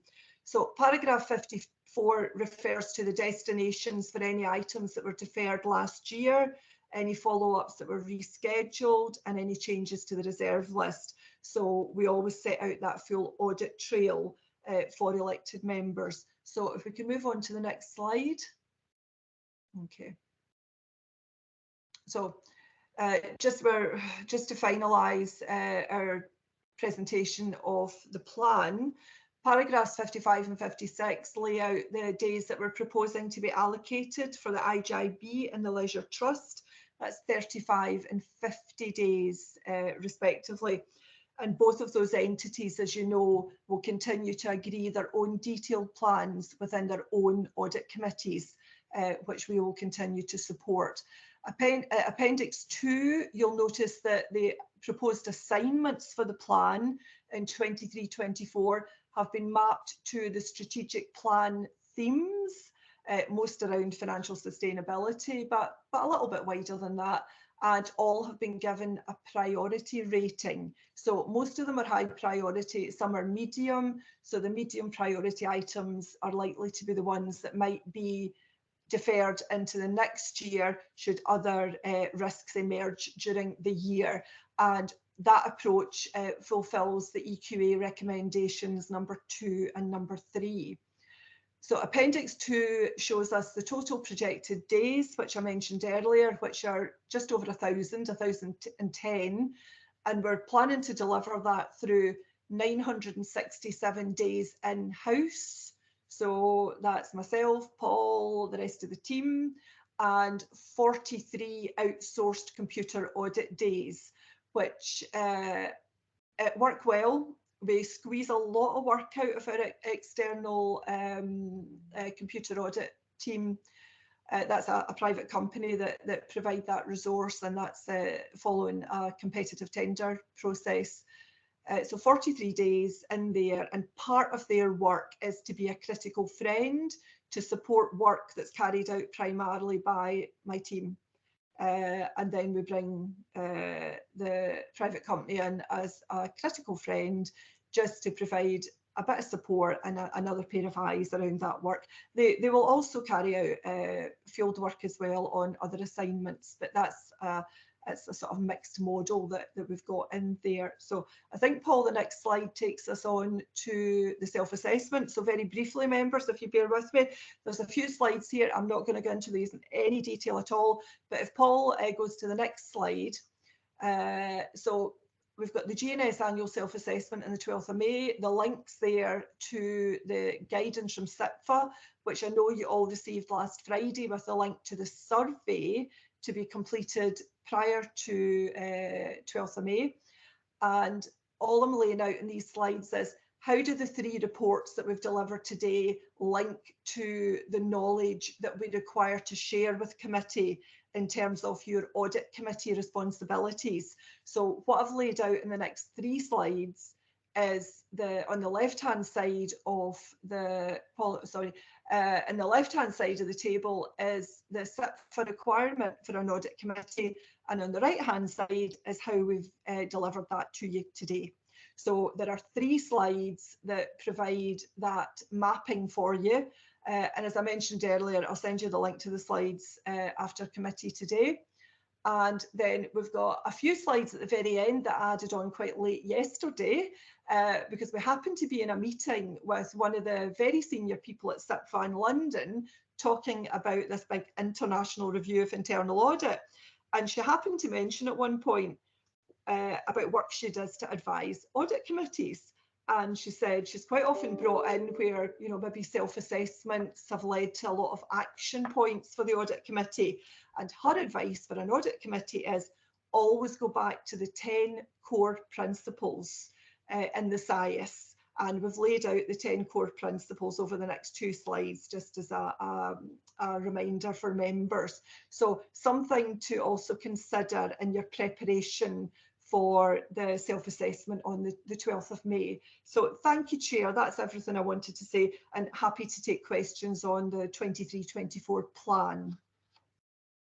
Okay, thanks, Ailey. Does anybody have any questions or comments for Ailey on the plan? Councillor Cannon. Just a comment, really. Just think to Peter's point earlier, and given the impact on best value, it might be worth for other members, Ailey or the expert that's with us in chambers, just to kind of give a very quick detail of what data analytics and how that actually helps us, because it's maybe not obvious to a lot of us today. Okay.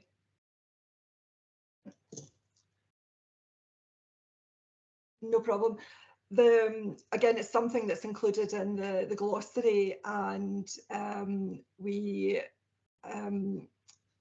have, as I said earlier, we as a team have delivered data analytics for a number of years.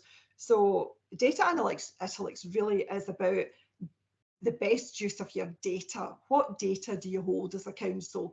What can you do with that data?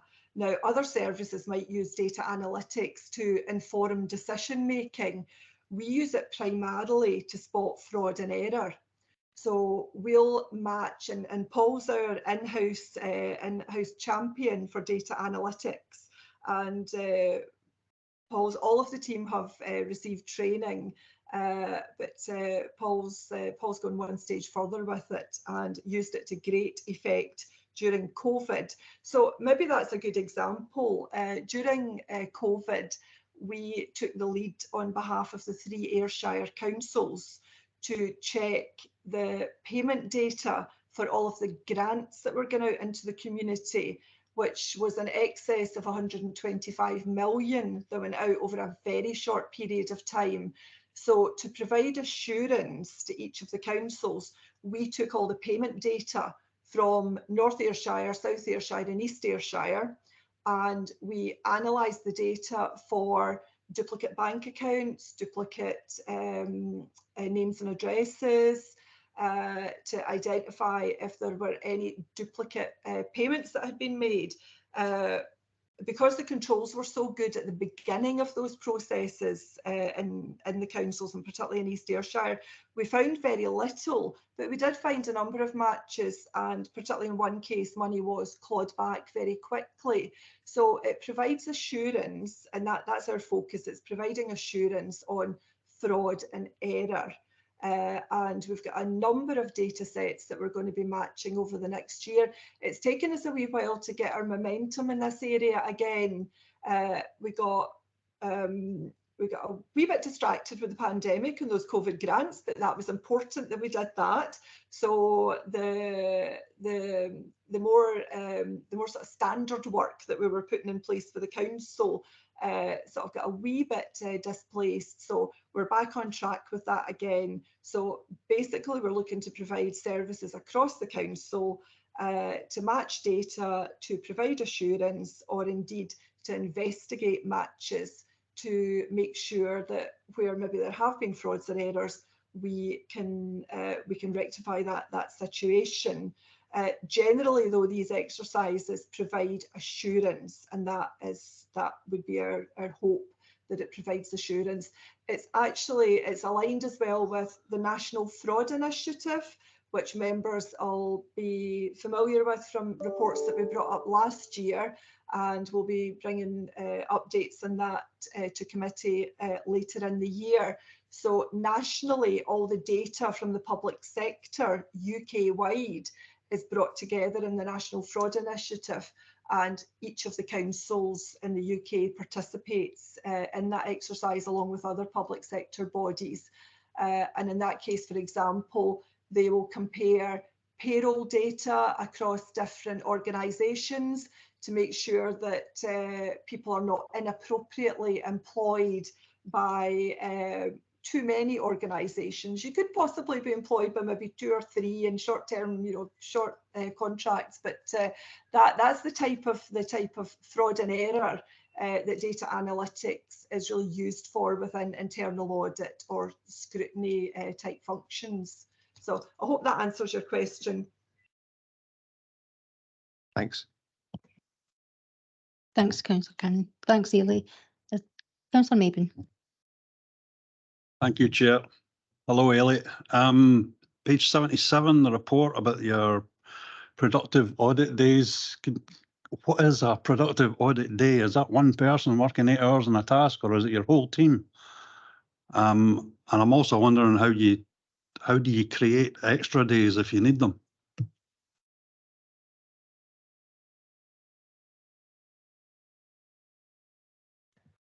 Right, that's a good question. Productive audit days, that's the sort of terminology that's used in our world. So what we do at the beginning of the year is we work out, okay, who have we got in the team? Do they work full-time? Do they work part-time? We've got a couple of folk who are part-time, so we work out maximum number of days that they could possibly be at work. And then we make an estimate of maybe a few days they might be off sick. We keep that low, but we need to add that in because we can't assume that everybody's going to be at work 100%. So we add in a wee bit of a buffer for that. And then we take away holidays, etc. And we're left with a certain number of days. And then we decide what's an appropriate number of productive days. So if after we deduct holidays, etc., let's say we end up with 200 days available for somebody, but some of that time might be spent supervising another member of the team, it might be spent doing training, it might be spent doing some management work. So we think, right, okay, what's your charge out rate then? We can probably use you for productive work, and productive work is everything that goes towards producing an audit assignment. So whether it's field work or writing the report. So most of what we do now I treat as productive. So our charge out rates usually sit at anything up to 97%. And in fact, Paul and I at the moment are sitting at 97%. And the other 3% of our time would be spent managing the team. So we have very high productive rates in East Ayrshire Council. And that's so that we can squeeze as many productive days out of the team as we possibly can, but while allowing for training, etc. So where we would need extra days, we sometimes win because we allow a few days. We assume that maybe there might be a level of sick absence. If that doesn't happen, that gains us an extra few days. each audit is difficult to estimate how many days it'll take. You can see in the plan, we always put an estimate in at the beginning of the year. But until you start that job, until you start the field work, it's difficult to determine what the days will be. In order to try and deliver the full plan, or as much of the plan as possible, we try and keep the team to that day's budget, and then prioritise the work that they're doing for each assignment. But it's not a perfect, that's not a perfect situation. So from time to time, we do deliver extra days. Paul and I quite often do extra unpaid days because we work longer hours than maybe we're paid for. But you know, we end up doing that by default a lot of the time. But we don't expect anybody in the team to do that, councillor. So the 1,010 days is our best estimate, allowing for perhaps a little bit of sick absence, because you've got to be realistic, is how many days we think the team should be able to deliver on services directly for the council. Okay, Councillor Maiden.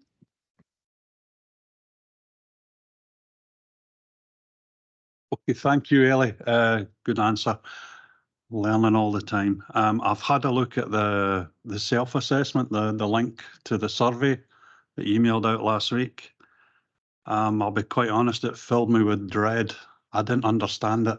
I'm going to need some help from yourself or from one of the finance officers to try and work my way through it.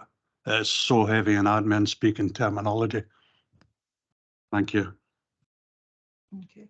So Chair, we're happy to support that. So just anybody who's looking for support in that exercise, if you just contact me, and I'll arrange for either myself or Paul can support you through that process. But bear in mind that completing that survey at this stage is just a first go. We've never done this before. We've never done the survey in advance before. We just thought it might help for consideration of areas that might need a wee bit more discussion on the 12th of May during the workshop. So I would say there's no such thing as a wrong answer. So it's fine to leave them unanswered if that's your preference, but we're more than happy to provide support in advance of the deadline. Okay, thanks, Ellie. And of course, we've got the workshop on the 12th of May, so that'll help. Okay, does anybody have any other comments or questions for Ellie? No, okay. Then can we agree the recommendations on page 71, bearing in mind we're approving the 23-24 internal audit plan. Point 1, and approving the actions to meet recurring size and SIPFA obligations as laid out paragraphs 11-21 at point 2. Yep. Okay, thank you very much. Thank you very much, Ellie and Paul, for the slides. Okay, and we'll head on to the next item at item 7, and it's annual review of the local code of corporate governance, and that's for Ian to take us through. Thank you very much, Ian. Thanks, Chair, and good morning, members. So this is the annual review of our local code of corporate governance. 3 main parts to the report, and I'll just take a minute to introduce each of those parts. So the first is a look back at the action plan that we developed following the review of our arrangements last year, and that's at Appendix 1. We've then got the annual governance statement of assurance, which has had a couple of mentions already this morning, Chair. And then thirdly and lastly, we've got the look forward, and that's the action plan that we've developed on the back of the review of our corporate governance arrangements that we've undertaken this year. So we've set out a wee bit of background for elected members in terms of responsibility and commitment and just what our governance arrangements are.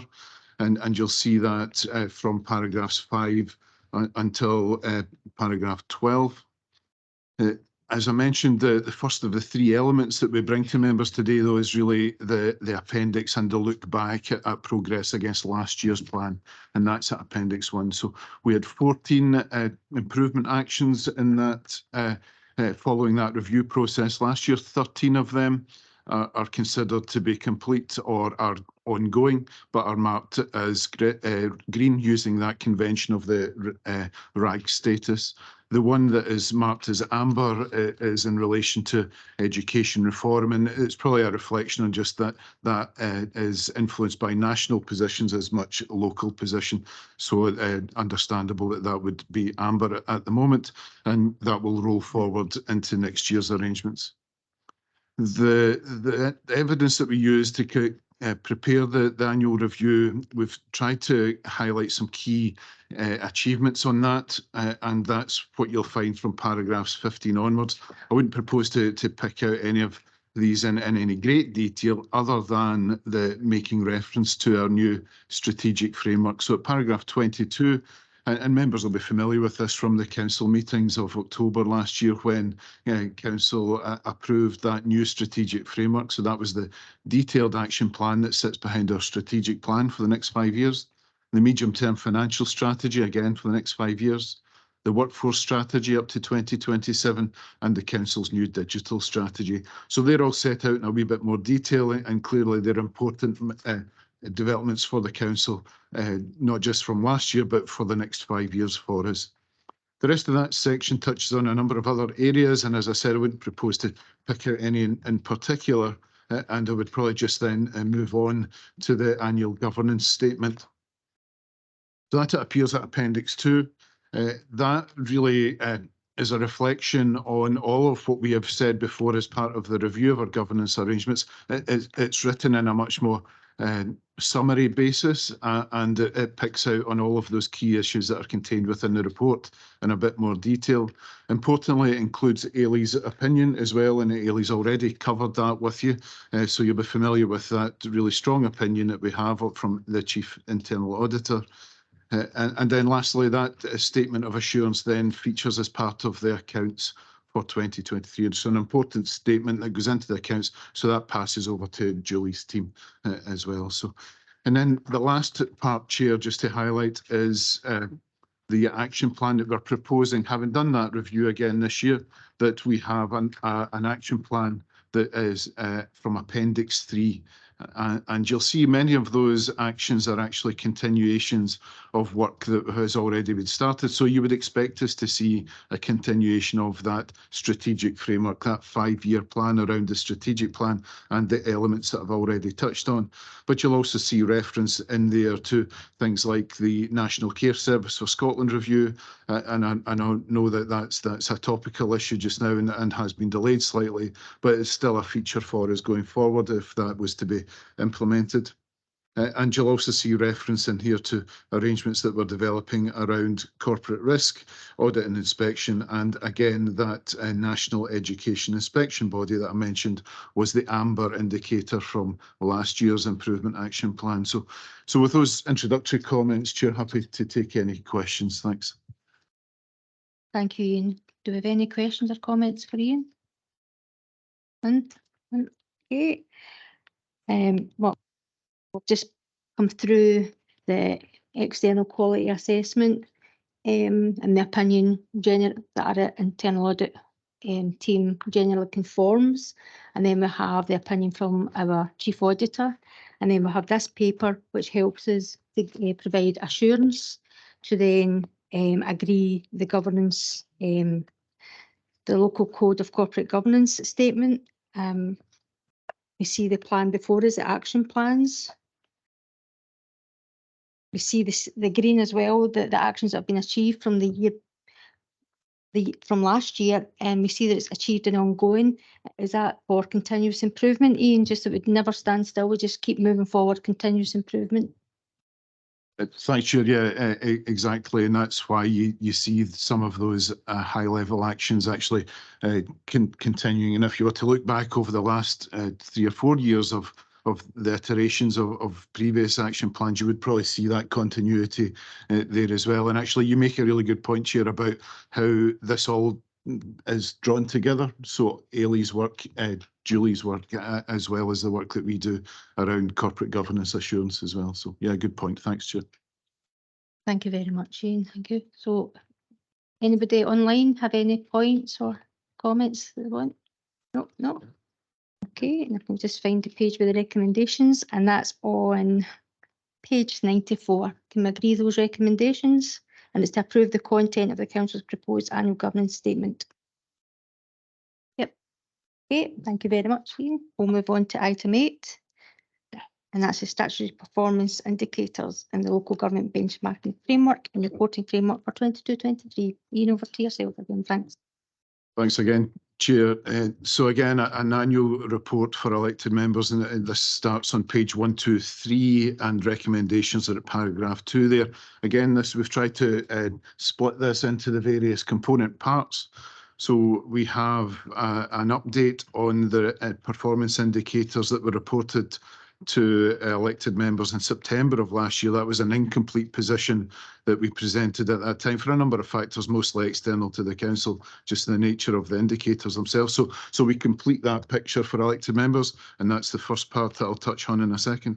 The second part is we include the detail of the comparative performance of the council against other Scottish councils through what's called the local government benchmarking framework, and that again covers the year 2021-22.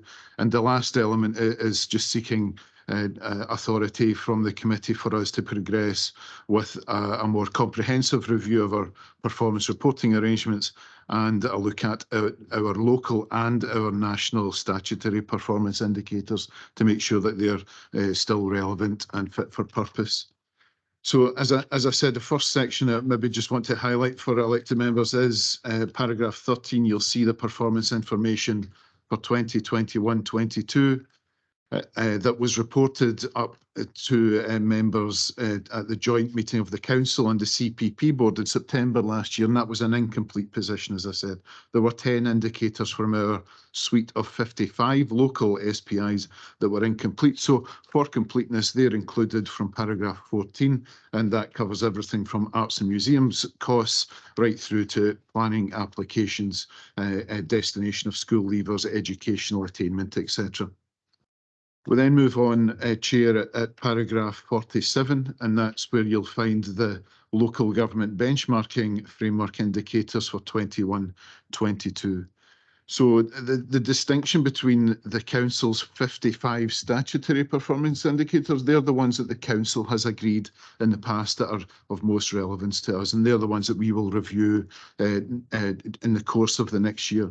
The LGBF indicators, and there are 103 of them, are the suite of indicators that are set nationally and that are overseen by the Improvement Service, and that then provides a really rich resource for us to compare ourselves against. So we compare ourselves not just in terms of the full 32 councils in Scotland, but also in terms of family groupings as well. So from paragraph 49, you'll see the results that were published from the 17th of March by the Improvement Service. We then break that down a wee bit for elected members. So paragraph 52, we again show that we have only 82 of the 103 LGBF indicators available at this time. We have, for East Ayrshire, we have 53.7% of the performance indicators of which data is available appear in the top 2 quartiles. So that's the best performing areas for us. So over 50% in the top 2 quartiles. The table at paragraph 52 just shows that journey we've had over the last 5 years, as well as back to the baseline year of 2010-11. The full set of those indicators in that split is detailed at Appendix 1. Again, at paragraph 53, we have 23 LGBF performance indicators that appeared in the first quartile. So as I mentioned, 53.7 were in the top 2 quartiles, but in the first quartile, we have that 23. And then really reassuring for us is that within that suite, that 23, 16 of those indicators are ranked in the top 5 in Scotland, and they're listed at paragraph 53. Chair, Appendix 2 to the report provides the full detail of all of that, provides the full list of 103 indicators. I appreciate that's a very busy looking appendix with lots of numbers, lots of red, ambers and greens, and I'll happily take members' questions on it. I wouldn't propose to go through it in any detail.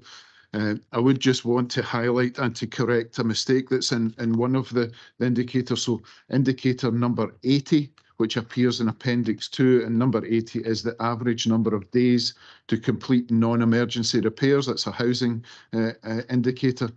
You'll see in the column that it's we've got percentage signs against those dates. That's wrong. There should be no percentage signs there. It's just the actual numbers of days, not percentages. So with that small correction, and I'll give Stuart the updated report for publishing on that. We also included Appendix 3, Chair, 21 LGBF indicators that were not updated. And the data of it was unavailable. So that full list of the unavailable data, which we'll bring back to the next opportunity to members, that's listed at paragraph 53. And sorry, I meant to say Appendix 3 is actually, so we've talked about the first 2 quartiles, but clearly we have other indicators that are in the bottom quartile, and they're listed in Appendix 3. And as well as giving the numbers, we also provide a bit of narrative for elected members around those specific indicators to see why, and the mitigations that services are put in place to address those areas of perhaps underperformance or decreasing performance in some cases. So, Chair, I'm really conscious that it does cover so much ground, and there's possibly many questions that members would have. I know there's colleagues today from most services as well, and will be much better equipped than me to deal with some of the answers to the specifics. So with that, happy to take any questions. Thanks, Chair. Thanks, Ian. Yeah, it's quite a detailed report in the appendices, the LGBF statistics here, and also our SPIs. Just on the SPIs, just coming out of the pandemic, cost of living challenges, war in Ukraine, etc. And just given that you stated that we'll be reviewing the SPIs, so which ones do you think will be replaced? Or which ones do you think will be added? I probably wouldn't want to commit to what No, ones just yet, Chair, because we have to start that review process, and that will be quite intense, and we will have to speak to services particularly about those impacts that you mentioned, and so we already know that many of those indicators fluctuated through the impact of the pandemic and cost of living. So I'd rather not commit just right now, just sorry, to what ones will actually change, but we do know that impact work will be a consideration in that review process, as well as looking at what's happening nationally. So that LGBF impact as well is really helpful for us to see what's happening across the country. And of course, services are much closer to seeing where are the emerging issues for operational performance as well. And so we really need them to contribute to that process. Thanks, Chair. Thanks, Ian. Does anybody have any questions or comments for Ian? Councillor Cannon, and then Councillor Cogley, and then Councillor Stewart. Thanks, Chair. Ian, could you give us a quick overview of a high-level process that gets to this point, you know, in terms of checks and focusing really on checks and balances that are involved in that process? I don't know whether audit are involved, or maybe just a high-level kind of review of that process. No, thanks, Councillor Canning. Actually, it's a good opportunity to mention the work that goes on behind the scenes, behind the numbers. So there is a whole coordination and validation process that sits behind the checking of the data and the publication of the performance indicators. Ailey has helped, so her team in the last couple of years have done spot checks on individual indicators to check that the methodology is sound and that validation process is sound, and that was work that Ailey completed last year. So as much as that was done on individual indicators, she also done an overarching, Paul and the team done an overarching review of the complete methodology, so that process that sits behind. So we have, and if you are interested to see the detail in that, then happily share that with you. So we have workbooks and every possible part of the indicator, whether it's cost or whether it's service delivery, qualitative, quantitative information. So all of that sits behind the scene and is managed through my team, but really relies on services again to contribute to that. Thanks. Thanks for that. I mean, would external audit, is that something that you would look at as part of the processes? So we look at the council's approach to self-assessment and the use of benchmarking using internal indicators and the local government benchmarking framework information is an important part of that. We don't audit the specific data against individual indicators. That's left to internal audit, but we do look at processes and the approach taken. And in particular, what we're looking for is that the processes lead to continuous improvement. So when I open this, I immediately go to, well, what's in the bottom quartile and what improvement actions are coming from those. So we look at it in that broader context, but not to the level of the data that goes into the individual indicators. Thanks. Thanks very much. Councillor Cogley.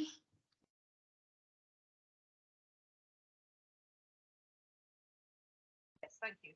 Ian, ranking is Councillor Cogley, you're breaking up. Is that better? Sorry. Is that Yeah, better? better. Yeah, sorry. Ian, could you just talk us through the ranking system? As I understand it, it's based on the number of local authorities in Scotland. So if we're 32, then we're at the bottom. Is that correct? Yes, Councillor Collier, thanks. Yes, that is correct. It's not always the case that it's all 32 councils, though.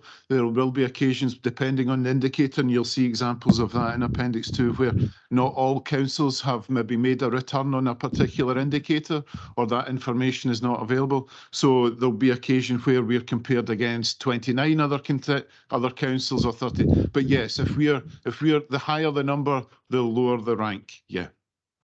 Okay, so and I'm just picking out a random one here.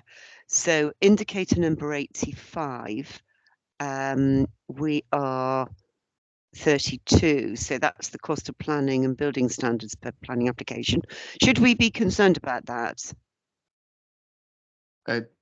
So thanks, Councillor Cogley. It's a good example of one where we are actually ranked last in Scotland, and that's a position that we've actually decreased as well. So we went from 31st last year down to 32nd this year. So, and you'll see, and that will be one that has a detailed narrative and mitigation in the Appendix 3. So it's one of the ones that are in quartile 3, and you'll see that the service has set out proposals around about how they're addressing that and some of the mitigations. So if you wanted detail on that, then I would maybe bring in colleagues from that service, but that's certainly a good one to highlight, Councillor Cogley. Thanks. No, I don't think we need sort of further information on that. I'm just trying to sort of get a picture of how this actually works, because I can fully understand that there could be a one-off incident that could cause a particular score. So in terms of how we use this this appendix, then what is your advice? Because I'm looking at all of these indicators, and it's a huge amount of data. As elected members, how should we be using this so that we can, well, be at the top rather than at the bottom in pretty much everything? Thanks, Councillor Colgate. So the reason actually we provide the information on particularly quartile 4 indicators and provide that level of narrative and mitigations is because we want elected members to see those worst performing indicators and the action that services are taking to try and address that position. Of course, these are comparative indicators, so even when perhaps we try and make an improvement locally, if everyone else makes an improvement nationally as well, then the chances are we might still sit in the same, we might improve, but we might still be in that bottom ranking. So that comparative element is really important to consider. Of course, we present this because clearly it is part of your scrutiny role to see this level of detail and to see that level of performance. So we do provide these updates a couple of times a year, not just to Governance and Scrutiny Committee, which is clearly your own particular remit, but also to the full council and to community planning partners at our joint engagement event each year, because we want to try and find solutions to improve those, particularly those worst performing indicators, but also to make sure that we're sustaining performance in the better ones as well. Councillor Cogby, thanks.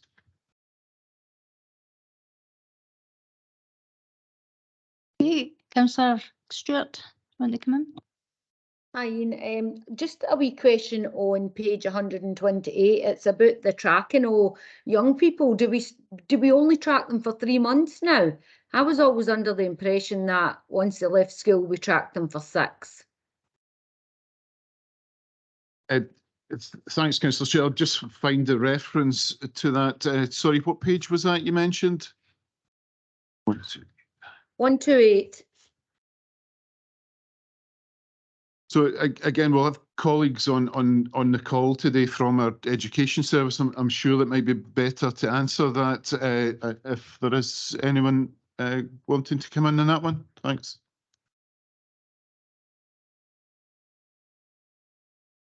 Okay. Through you, Chair, I can come in and provide some background to that. We actually, for young people now, what we do, the things have kind of moved on over the last period. So what we are actually doing is we plot all unemployment and economic inactivity from 16 to 24-year-olds within each area.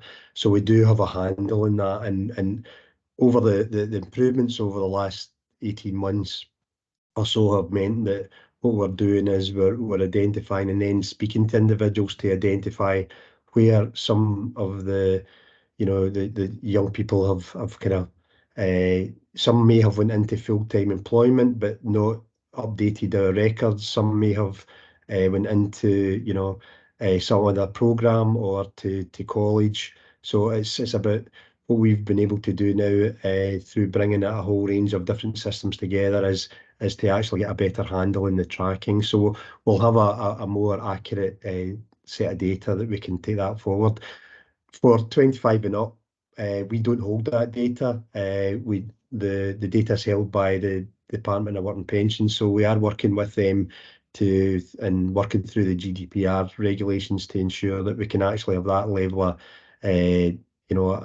inactivity in the area, so that we know through the universal claims where people most need our assistance.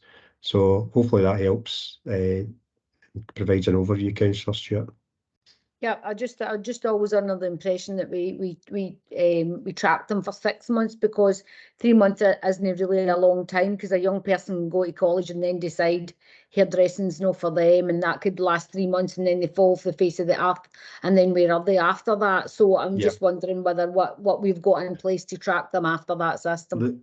The intelligence is now about driving that forward so that we know exactly, that people get a kind of final destination rather than they get some support and then we don't have any understanding where they are after that. So we have put additional measures, and we're working in partnership with all the other agencies through the local employability partnership. So it means bringing all those agencies together. We can have sources of information that we didn't have before. So the data will be more accurate, and it allows us taking a target and programmes towards individuals based on their need.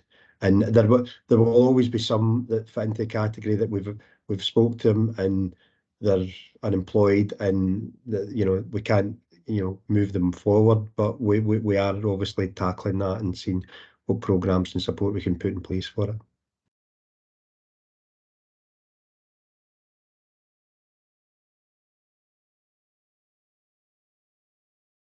Councillor Stewart, do you want to come back in, or is that?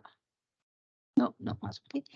So I'm just looking down. I think just when I see Eric sitting there, so number 45% of people aged 65 with long-term care needs receiving personal care at home, and we're 4th in Scotland. So that's good. That's great. that's really good. And then when I look down to indicator number 49, percentage of carers who feel supported to continue in their caring role, we're 24th in Scotland. Now, I think nationally, UK-wide carers feel undervalued, particularly being front-facing during the pandemic. They're stressed, they're pressured, you know, they're burnt out. What other kind of reasons do you think this is the case here in East Ayrshire? I think this one's about unpaid carers, and it comes from a GP survey. So out there, we've probably got about 14,000 unpaid carers across East Ayrshire, and there's about 9,000 on the register with East Ayrshire Carers Centre. This is GP practice administered survey. It goes out to about 9,000 people across East Ayrshire. It gets a 25% return. So they get 2,500 back from it. And of those, there's only 400 carers on that. And I think that we're probably looking at, for this period in particular, what we're reporting on just now, it's the carers' experience of how GP practices had to adapt and change in relation to response to the pandemic. So that the perception measure we've got in here will be affected by the context of COVID-19. So I think, you know, we don't want our carers feeling in that way. We want carers to be supported to carry on in their role and to carry on that role and have an independent role alongside caring. So there's a whole pile of work that we're taking forward with East Ayrshire Carers Centres just now around about carer support workers, young carers support, and hospital discharge liaison workers as well. So we'll continue to try and improve that. And find different ways of measuring that doesn't just come around every 2 years, but has a greater frequency for us, so we're able to keep tabs on the data. There's similar things in there that you might have noticed around about self-directed support. This is a financial measure of how self-directed support's been implemented. If you look at how we've implemented self-directed support, it's across the entirety of our services. So there's 3,000 people in there that are uptaking of self-directed support. That's 100% implementation. One of the partnership areas that's high ranking in there, you would assess it about 38% implementation. They've got 1,700 people that are supported by self-directed support and a population 3 times the size of ours. So this measure is a financial measure of the implementation of self-directed support. If you're looking at the actual numbers of uptake, we're at 2.5 per 1,000 population, and Scotland is at 1.7. If you're looking across the 4 options, option 4, we've gone from 65 to 240. If you look at option 1, we've gone from 220 to 310. So our trajectory in terms of the implementation of self-directed support is upwards. How that looks across the entirety of the budget as a percentage may be a reflection of efficiency or the extent to which self-directed support has been implemented across all client groups. So there's context for all of these. And that's the thing, isn't it? It's absolutely the context, isn't it? Does anybody have any questions or anything on these? Sorry, Councillor Stewart, you want to come back in? Just another quick 2 wee questions, please, Chair. On page 137 and item number 3, so it's the cost of preschool education places. Now, given the First Minister's announcement of taking that to 1 and 2 year olds, who would fit the bill for that? Would they, or would we be having to look at that? And my second question is on number 6, as the percentage of pupils and 20% most deprived areas gaining 5+ awards. That's went down to -13. What are we doing to try and change that in these areas?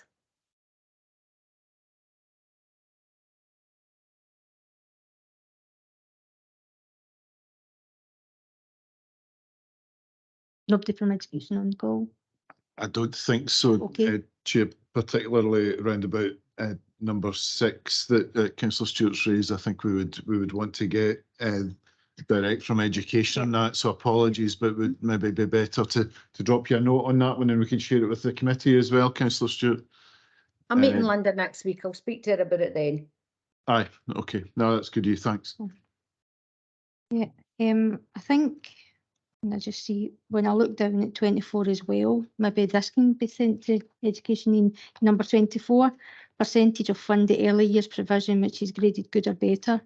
So we're ranked 27th. Now, every elected member in this council knows the service that's provided for our early years provisions. It's a very high standard, a gold standard, I think. In terms of the investment, we know that they're just under £1 million overspent. So it would be interesting to know how that overspend, I mean, the £1 million overspend in their budget is then going to impact any of these indicators going forward. Thanks, Chair. So that's one that I mentioned as bottom quartile performance. And so if you were to go to Appendix 3, you will see a particular contextual statement and narrative against that indicator there, and that's been provided by the service. So there is a wee bit more detail in there.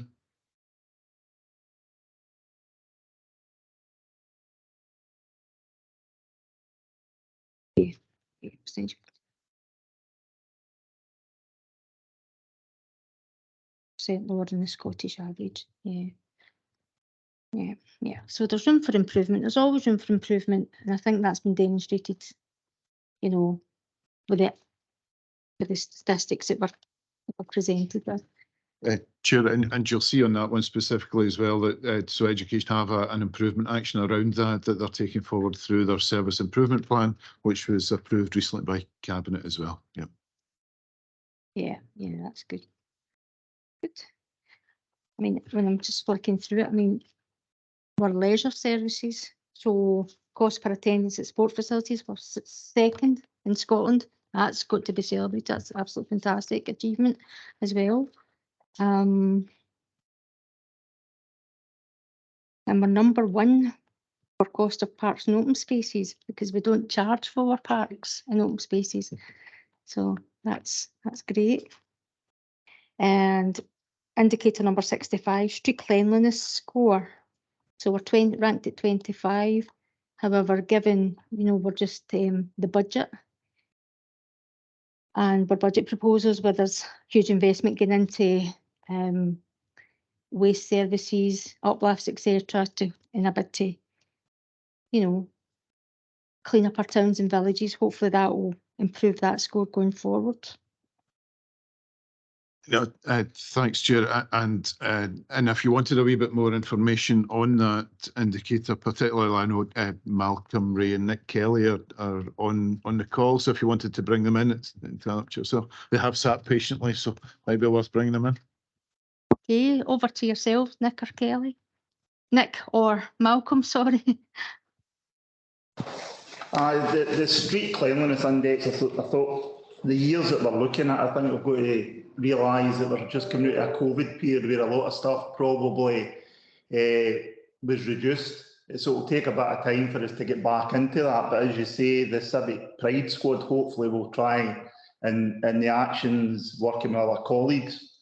The Liam's Street Cleanliness Index has a lot of factors that we are not in control of as well. For graffiti in private land to litter in private land, fly tipping. So that all sort of links into the score and it's a snapshot in time. But we are working with our colleagues to try and see if there's ways that we can improve that going forward. Obviously a lot of volunteering and working with community groups who do a lot of great work that we will support with equipment and whatever. So we are trying to do everything we can with the resources available. There's definitely no question about your commitment, your team's commitment. I know a lot of community groups have been supported by your teams for litter picks, and your teams come round and they make sure that the bags are all uplifted, and that seems to be a common theme throughout East Ayrshire. So that's a really, really great initiative that's supported by your team, Nick. So that's really good. Is there anybody else got any questions or comments? Oh, Councillor Watts and then Councillor Cogley. Thank you, Chair. I just want to say on page 125, It's really good to see that satisfaction with school meals is over the 90%. But perhaps Andrew can answer the question of how are we actually measuring that satisfaction rate?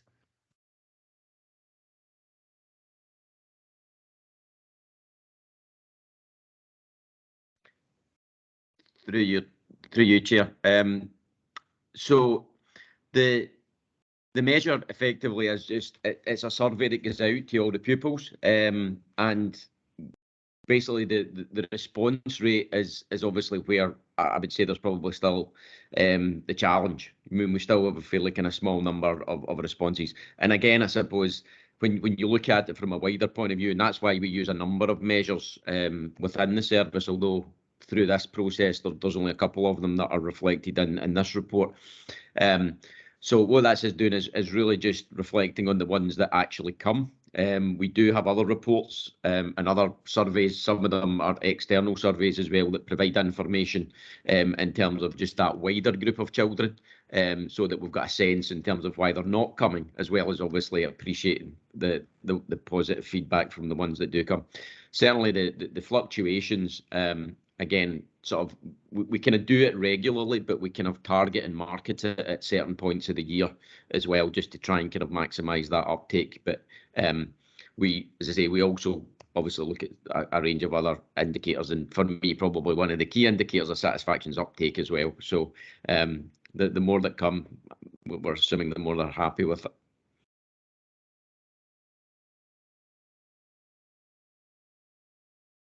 Okay, Councillor Cockley. Yes, thank you. Page 159 refers to SL33 in Kilmarnock, which is established and we know is running extremely well. It's there's a reference then to SL33 being extended to Cumnock, which will become SL66, and that 2 further employability hubs are to be established, one in Dalmellington and one other to be confirmed, it says here. Now, I understood that the other one to be confirmed is in the Irvine Valley, so I'm just a little bit concerned about the phraseology there. Thank you. Through you, Chair, I can come in to answer that if you're happy. Yes, please, David. Yeah, so Councillor Cogley, the points you make are right. We've actually obviously got SL33, which is successful, and we're moving that kind of model out between the employability teams and out to Cumnock. We've already got a facility in Dalmellington, which will ultimately move into the new campus, but in the interim period, there'll be some modifications carried out there and upgraded. Why the text is the way it is probably down to we like, as you heard from Melanie Mackay about data analytics, it's about looking at the data and driving the programmes towards where the delivery is required. What we've done is we looked at the data through East Ayrshire, and obviously is driving us towards another facility in Irvine Valley. That facility, I think in some of the Ayrshire Prosperity Fund reports, we'd suggested that may be in the likes of Darvel or indeed possibly New Mills, but we think that will probably be probably best place given the factors on a New Mills location. But we've still to finalise that feasibility study, and obviously that will then be brought forward through Cabinet to set out where that would be and how where the facility actually would be located and how it would be operated. So there's a wee bit of work for us to do there just now, but the actual evidence is directing us up to the Irvine Valley. So hopefully that answers your question, Councillor Cogley. Yes, thank you. That was the assurance that I was looking for, that it is the Irvine Valley. Thank you, David. Thank you. Okay, members, if there's not any more questions or comments, we'll move to the recommendations. Is that all right? And can we agree the recommendations? noting at point 3 we're agreeing to remit to officers to review future performance reporting arrangements on the local and national staff performance indicators set out of paragraph 61. Yep. Okay. Thank you very much. Thanks, Ian. Thank you very much. Okay.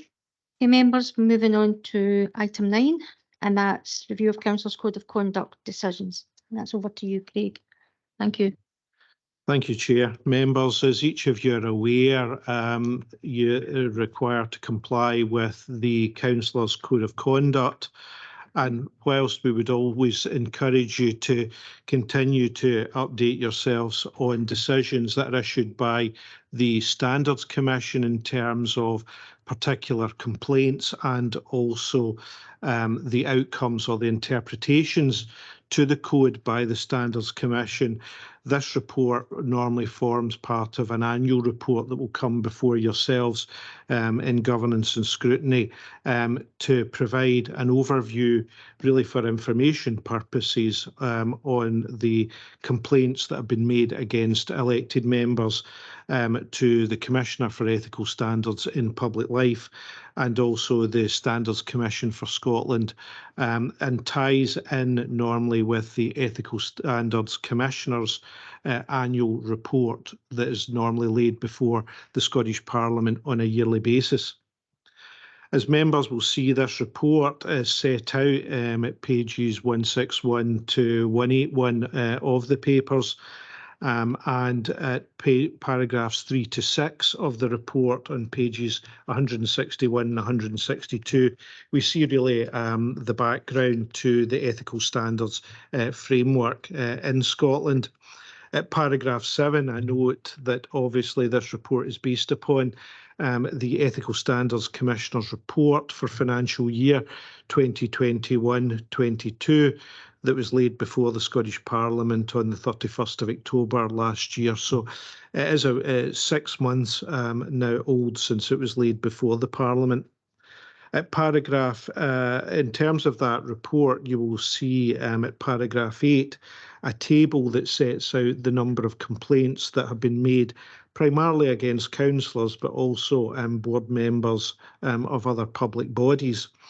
While I'm not going to go through the table in depth, I think it is of note that we will see that in the financial year 2021 to 22, the complaints against councillors appears to have gone back to where it was pre-pandemic. When you look at the table, the column for 2019-2020.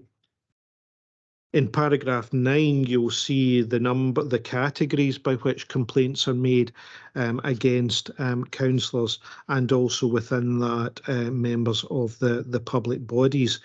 Again, without going into it in any great depth, one thing I think that is of particular note when you look at quasi-judicial or regulatory matters, so those complaints against councillors when dealing with planning or licensing matters, while in one sense it has gone up in 2021-2022 from the previous year, you will see that it is still just less than half of the pre-pandemic level complaints made against councillors in relation to those types of cases.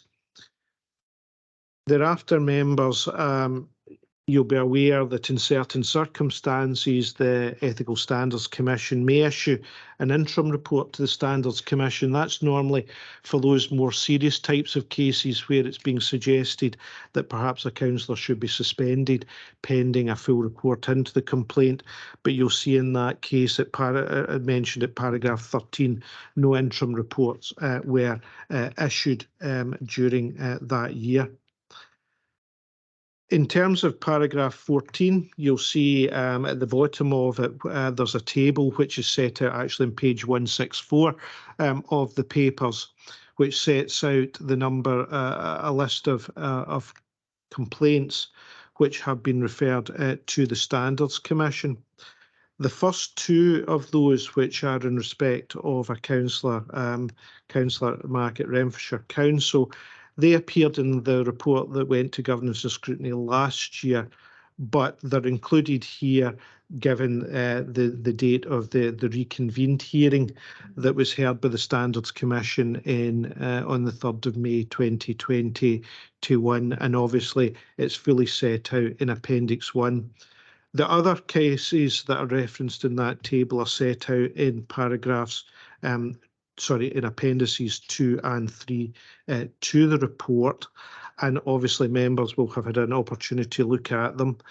One point I would raise, you'll see that the first two cases in Appendix 2 have been anonymised.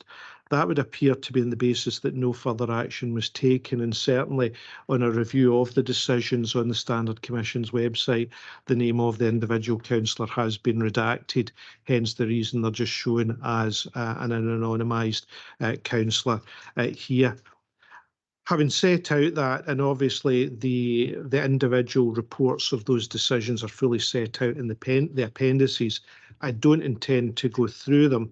I would, however, merely refer members to the recommendations at paragraph 2 on page 161, but I'm happy to answer any questions should any members have them. Thanks, Craig. Does anybody have any comments or questions for Craig on this paper? I think we all understand the importance of Councillors' Code of Conduct, and they keep referring to it, and if ever we're unsure, we've got the monitoring officer or yourself to come to and seek advice.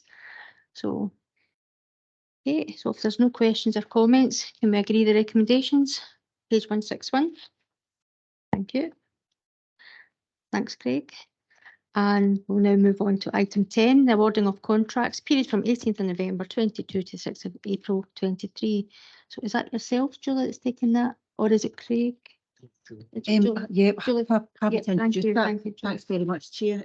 Again, the routine report that comes before governance and scrutiny in terms of the awarding of contracts, this time from the period of 18th of November through to the 6th of April. And it's obviously over a range of services, and these are shown in Appendix 1. I'm happy to take any questions, or if there's any other colleagues online or in chambers that might be better able to answer any particular questions. Thank you, Chair. Thanks very much, Julie. Okay, members, are there any questions or comments on any of the contracts? No, anybody online? No. Okay, so we're happy to agree the recommendations on page 182, just to note the contracts awarded during the period. Okay, thank you very much. Okay, members, thank you very much. That's the business for today. Thank you very much for everybody's input, and thanks to officers and to Audit Scotland and Internal Audit for today's attendance. Thank you very much. Thank you. Thanks very much.